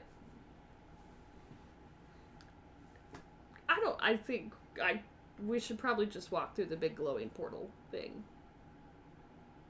Sure. Walking into an unidentified portals is always the right thing to do, especially after It's thousands of worked years so in well which this for- person has probably booby-trapped it. Well, your dimension door earlier didn't work, so why do you think that your tuning fork would? Your magical tuning fork. Like, 'Cause Adam he's knows dead what now? it does, but I just think it's funny that it's just a fucking magical tuning fork. Yeah, because he's dead now, and... Alright, fine, and Adira starts walking towards the thing. Kira will try to go before Adira, just in case bad things happen. No, Adira's proving a point. Walks through first. I mean, Adira did get the jump on you. What is your That's speed, fair. Kira? Oh, it's just normal walking. Okay, speed. and Adira? It's normal walking Okay, so speed. you're not going to be able to catch up. It's fine. Adira, you step through. She disappears. Kira's on her heels. Kira disappears. Do the rest of you step through? Kitty sighs and follows after. Dear you know God. what? I see all this go on, so I look over at Mullen and I offer my arm. Oh, what a gentleman. I'll take it. Aww. And You of all course, I'm kind of like this. 'cause, Yeah, you know, you're kinda up she's here, like but- Goliath, so it's like, I just kind of look at him like, they're kind of crazy, aren't they? yeah, but there are kind of crazy. But they are crazy. Okay. You all step through into the bottom of the world. It is, as the first time you were here, a large, cavernous room with a throne. And kind of the last time, too. When we got True, it did Mordecai's convert thingy. after the battle with Mordecai. The corpse of Mordecai is no longer there. Oh, great. But otherwise, the room is as you left it. Oh, yeah, he's off doing some other fucking thing. Who knows? He's Well, now that off was- being a lich or some shit. That was anticlimactic. Alright, well. Can you, get us back to the... Shit, we just went from Winterhold to the fucking bottom of the world. Yeah, so you can get back to Rowan Thane. Well, I mean, we have rocks. We could teleport back to Absolutely. Winterhold. Or... But I think we need to Dimension Door to... Not Dimension Door, we need to, like, plane shift into Rowan Thane first, right? Correct. Alright. Ding! Whoomp. You plane shift to Rowan Thane. Are we staying here or are we going back to Winterhold? Because I think Kobar's is the last one, and that's Crowbars is the last one. in the Thruffell Mountains. Yes. What's our time frame? Because we could try to rest. We should definitely sleep before we go off into the mountains, but I would like to talk to my church people.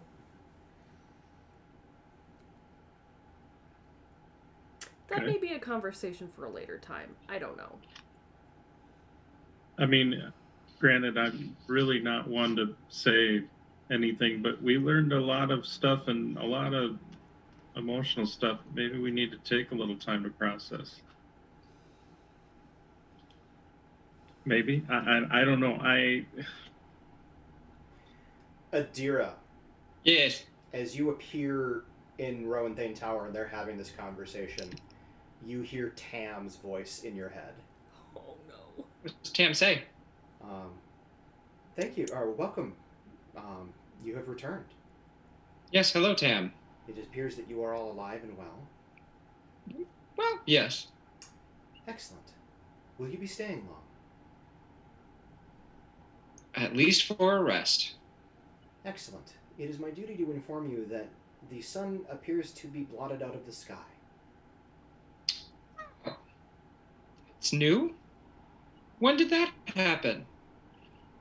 Early this morning. The sun rose and then disappeared.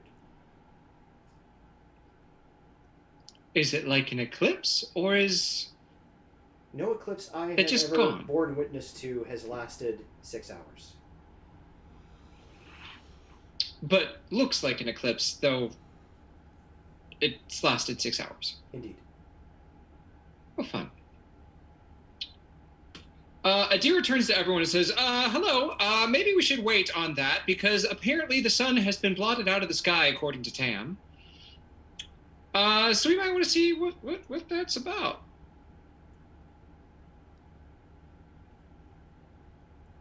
And I don't know about you, but generally that means bad things. You're fucking kidding me, right? Does Tam have a sense of humor? What am I kidding? How? I hate all of you. I hate all of you. It's every And I look over at Malin. Oh, what did I do? And Adira is shrugging, doing the exact same thing. What the motherfucking bullshit? We need the sun. It's kind of essential. Did any of us blot it out? No. Direct your anger elsewhere, Malin. Malin's like, give me a target! And Adira, I just imagine Malin is towering like 7 feet tall or whatever, and Adira, who's like 5 foot nothing, just glaring up at her. Just Like Adira does. Just motherfucking hell. Really? You're just gonna take the fucking sun? Kira moves to a corner and sits down, clanks down in her armor, and starts casting Commune. Okay. What are Alright, well, she's gonna be away for a minute. I'm taking a nap. I mean, Malin's dark like, for fuck Christ's this, I'm sake. going to my room. Adira's gonna go up to Ronnie and say, if he's available, and be So like, you are leaving Rowan Thane Tower? Momentarily. I will be back shortly. Okay. So Malin, are you going to your room in Rowan Thane, or are you going elsewhere? To take your nap? I'm probably going to my room in Rowan Thane. I'm just like, fuck it. I'm just, fuck I feel it. like this is a trap. Just going back to bed. Well, I just want to know what everybody's Bullshit. doing. Leoben, what do you do while Malin storms off, muttering in giant? This is where I keep my stuff.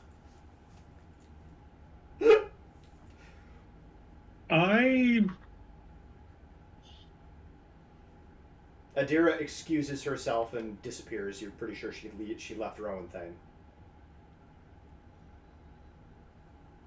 Where's our physical location for Rowan Thane? Is it still in the... Rowan Thane is still underneath Saul's Rest. Okay. You do have the capability, all of you have the capability of basically teleporting in and out at will because of Tam. Right. But they can only teleport you to Saul's Rest. I'm gonna actually pull out Odd and then talk to Odd and show Odd parts of Rowan Thane Tower. Okay. She is super excited. Because, yeah, she's read about Rowan Thane Tower. She didn't know it still existed. And admittedly, I'll touch some of the stones to talk to Tam and see and try to experiment to see if using me as a conduit, Tam and Odd can talk to each other. So it's weird. There's kind of like a conference call in your head. You see the little red-haired pigtailed dwarf like appear, manifest in your brain, and then Tam, this kind of genuinely, when I picture Tam, I think of Odo from Deep Space Nine, this kind of androgynous, not quite fully formed humanoid figure in very like bland beige colors. And so yeah, like they kind of like there's this conference call in you. As long as you're touching Tam and Odd at the same time, they can do this. Okay. And so yeah, you're able to kind of coordinate the two of them meeting and having a conversation. Katie. Yes. What are you doing?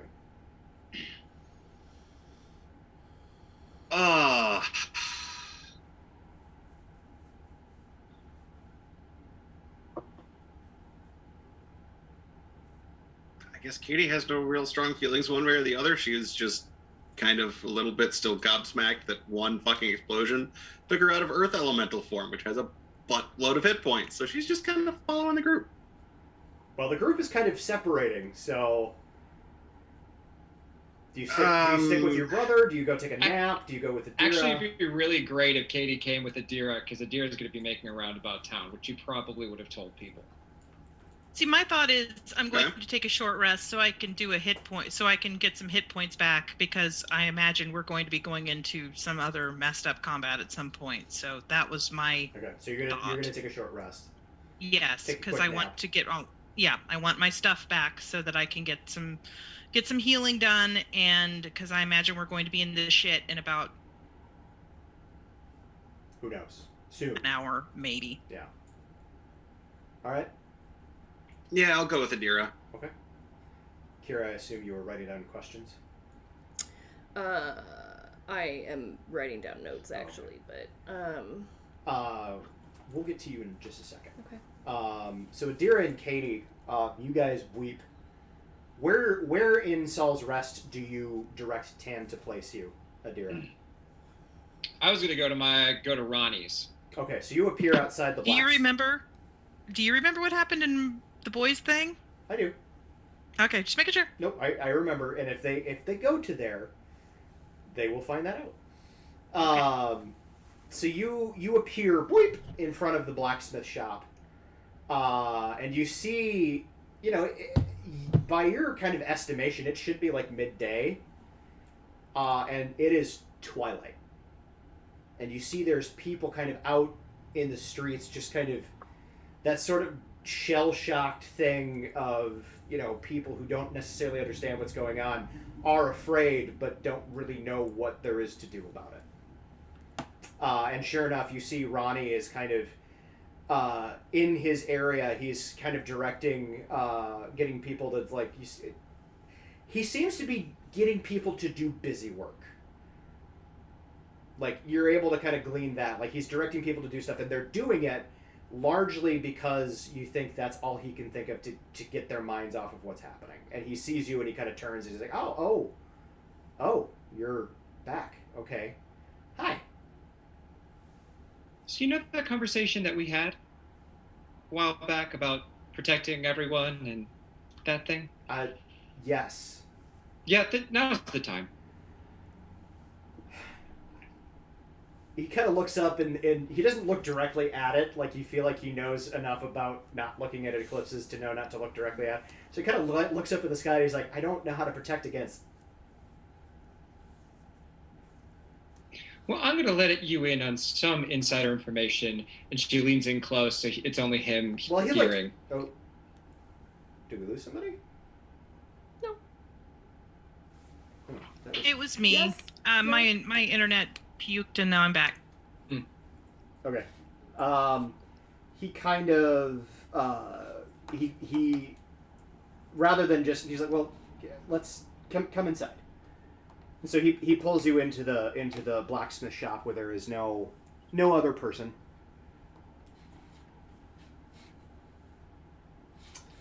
Some measure of privacy. He says, or Adira says, so I'm going to let you in on a little secret. Okay. Underneath Saul's Rest, there is a magical tower, which connects to a lot of different places. Up until And recently, that would seem weird. Go on. And I imagine that it is going to have some parts to play in fixing whatever this is. And I have a feeling that being in Saul's Rest when that happens will not be good. I don't know how soon that will happen, but I think it would be wise for you to start making plans for those people that you want to get out and find a safe place outside of Saul's Rest. Now, I am swearing you to secrecy about the location of the tower and its existence. I am going to go to several other leaders within the community and tell them that this is, as they know, is bad news. I will not tell them about the tower. You are the only person to know this. Okay? You want to stage an evacuation of Saul's Rest. Yes.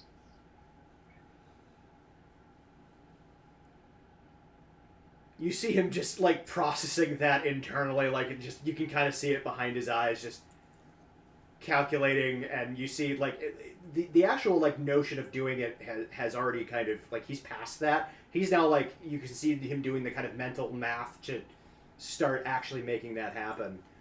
You're not sure what happened, like, the whole tower thing. Like, there apparently has been enough weird shit lately that he just kind of went, yeah, okay. Sure, there's a tower. Why not? Okay. Fair warning, the Silver Dragon Inn burned to the ground. Okay. How is our dear mayor? The elder is fine. Elder. She wasn't present. But there was a confrontation cropped up seemingly out of nowhere. Anyway, it burned to the ground. She's been... I mean, she's... He shrugs, and he's like, she's been doing her elder thing from the actual, like, town hall, but... Yeah, that happened. Adira nods and says, well, it wasn't the same after it got painted anyway, so good riddance. He kind of that's smirks, her being but he doesn't spiteful. say anything. I'm going to go about and talk to My several of the voice leaders. did that. So you're gonna go and talk to the other leaders? Yeah, some other leaders, and then I was hoping that we could go and talk to Katie's family if they're available, like kind of in the area, right? Because your family is here, right? Katie's dad lives in town. Katie and Leoben's dad lives Yeah. in town. So I was hoping that we could go talk to her dad as well. That's why I was like, it might be good if Katie came. So I forget, is Mom back in town now, or is she still running around the Feywild? Ooh, she's still very much in the Feywild. Yep. All right, so you're gonna go talk to some of the other kind of leaders, and then go to Katie's dad, or go to Katie's dad first? I would, for our piece, for the sake of this, like, I don't think we have to do every single interaction, so why don't we I go to wasn't Katie's planning first? on it. I was just wondering if you're gonna do it first or after. Yeah, I mean, I was probably going to hit up my folks, Katie's parents, and then probably talk to the elder. Nobody else, at least for me, is going to hear about the tower. Okay. And you're basically just sharing that they need to evacuate Saul's Rest is your plan. Yeah. Okay. That whatever is happening is probably going to be centered in some way around here, Okay. and that it's not going to be healthy for people to be here. So for your parents, I want you to roll a persuasion with advantage. Because Katie is there, I'm going to give you advantage on a persuasion check. For her father, or For her family, yep. for her family For her as well. dad. Okay. For my folks, I got 28. Okay. They are convinced they are going to do whatever they can to help. And for his dad, her dad, excuse me, I got a 20. Okay. He will also do whatever he can to help. And can I have advantage with the elder because I gave way back in the day that elaborate speech about punishing the person who tried to assault her? No. I Damn will. it. I was going to incur disadvantage, but I will give you a straight roll because of that speech. It all comes back, baby. It all ties together. 29, baby! I got a 19 on the die. She is convinced, Nice. and she will also do whatever she can. She will do whatever she can to assist. And then you head back to Rowanthane Tower? Yeah. Okay. And I believe I left my fox Nasha in the town when we were gallivanting off, right? You did, yes. Okay. I am going to have Nasha, since, she can talk and everything, kind of help get people out of town, coordinate evacuation, and help keep the kids calm and happy and all of that. Sounds good. Is there anything else, Katie, since you're kind of tagging along with Adair, is there anything else you want to do while you're in town? honestly, as they're kind of going about and Adira's talking with people, she's kind of like taking in all of the sights of the town and all the places they're going into as like this might be the last time that everything is standing in Saul's Rest. So I'm just going to kind of reminisce as we're walking and be kind of sadly happy about the past. All right, we're going to jump back to that. Kira, Yeah, you cast Commune. I sure do. Remind me how many questions you get. I get 3 yes or no questions. It is not the greatest. Okay. You cast your spell. And you kind of sit in a meditative pose. Mm-hmm. And you close your eyes and you begin to cast. And when you open your eyes, you're not in Rowan Thane Tower. Oh. Where am I? You are seated in a small, rather comfortable looking study. You've never been here before. Okay. And you see a chair facing away from you on the other side of a desk. You were seated in a chair, much like a student in a headmaster's office. Mm-hmm. And you see the chair doesn't turn, but you hear a voice. I owe you a lot in the way of explanation. And you recognize the voice. Mm-hmm. This is Zaratsu speaking directly to you Oh. for the first time. Oh. Holy fuck. Okay. Kira just raises her eyebrows. There's not a lot I can fully explain. I should answer your questions first. Your explanation may change my questions. My explanation is going to be guided by your questions.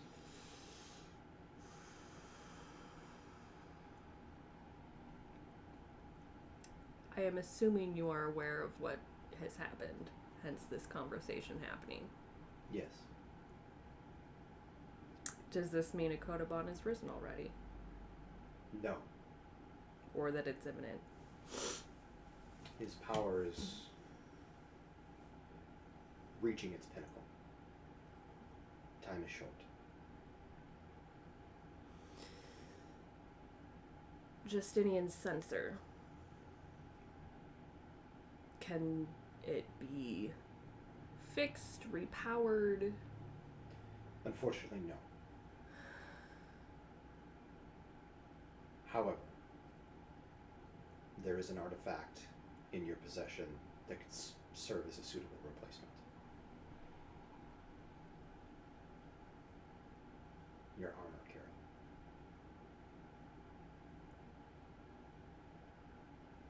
Oh.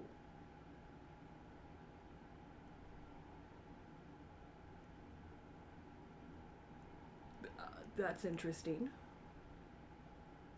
Just, okay. Just walking around wearing an artifact. That's great. That's not weird at all. Okay. You got it from Mactus, but you never investigated where Mactus got it from. Well, it's all blessed and stuff. I assumed that he got it from you.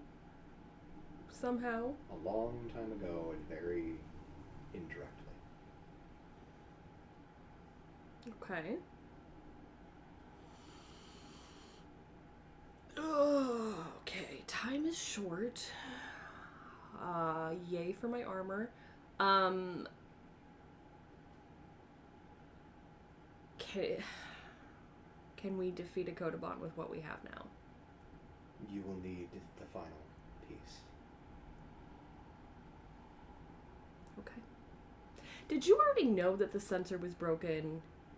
Because that nonsense with Justinian was some bullshit, and 100% recognizing she's out of questions. She's just asking. As a Kodoban's power grows, my and the others' influence on the realm and ability to see everything diminishes. But I didn't know. I assumed, but I didn't know. You're a god. That A Kodoban, if he isn't stopped, will rise as a deity. And his first act will be to destroy myself, Sakuruya.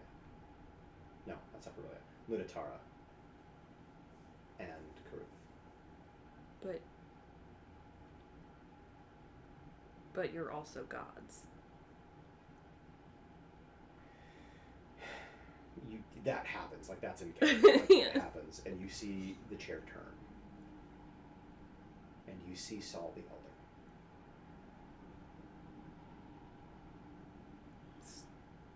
Saul? I'm so confused now. That's one of my names. I am Zaratsu.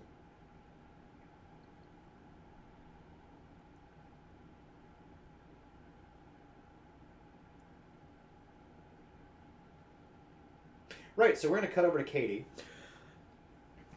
God damn it!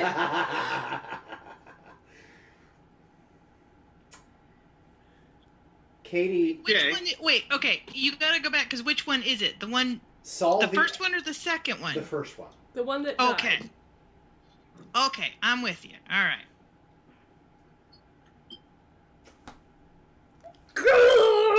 Katie, you... And we're short on time here. Katie, you wander through the streets of Saul's Rest. Mm-hmm. Tagging fairly close to Adira. Adira is very businesslike, keeping on task. You get lost a few times, mostly on purpose. And as you're walking through, you do have that kind of impending feeling of potential loss. Whatever's going to happen is going to change everything. Oh. And you see the sights and the sounds and the smells of the city, even though it is rife with fear and uncertainty. And you remember the times in your, well, younger days, not youth necessarily, but younger days, helping raise Leoben, chasing him and young grade school age Adira around with a passel of other children. Adira's extreme precociousness throughout her youth. Leoben's tendency to try things that probably he ought not try, but couldn't be convinced that he was wrong or that he should do otherwise. And all that nostalgia wrapped up with the realization that despite how powerful the form of that earth elemental, the form that you have frequently taken and bested so many enemies, that even that was laid low. And you realize that despite everything that you are, everything that you have become, everything that you have done, there is still every possibility that this could not go your way.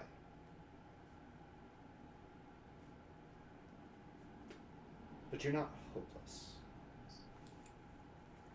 You have powerful friends.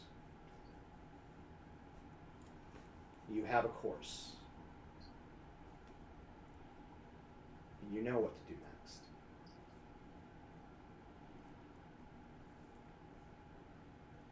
And that, I think, is where we're going to end the session. You're leaving me hanging? I sure am. God. Gotta love a good cliffhanger. So, ladies and gentlemen, thank you all for joining us this evening. I know we went a little bit over, but that's okay. I will recommend that if you want to know what the fuck is happening with Zaratsu, to join us in a couple of weeks. And we will continue the adventure as we enter into the very last chapter of our campaign. So, thank you all for watching. I do appreciate it. If you are inclined and available to do so, come join us tomorrow for some Barazaya Argia Chronicles.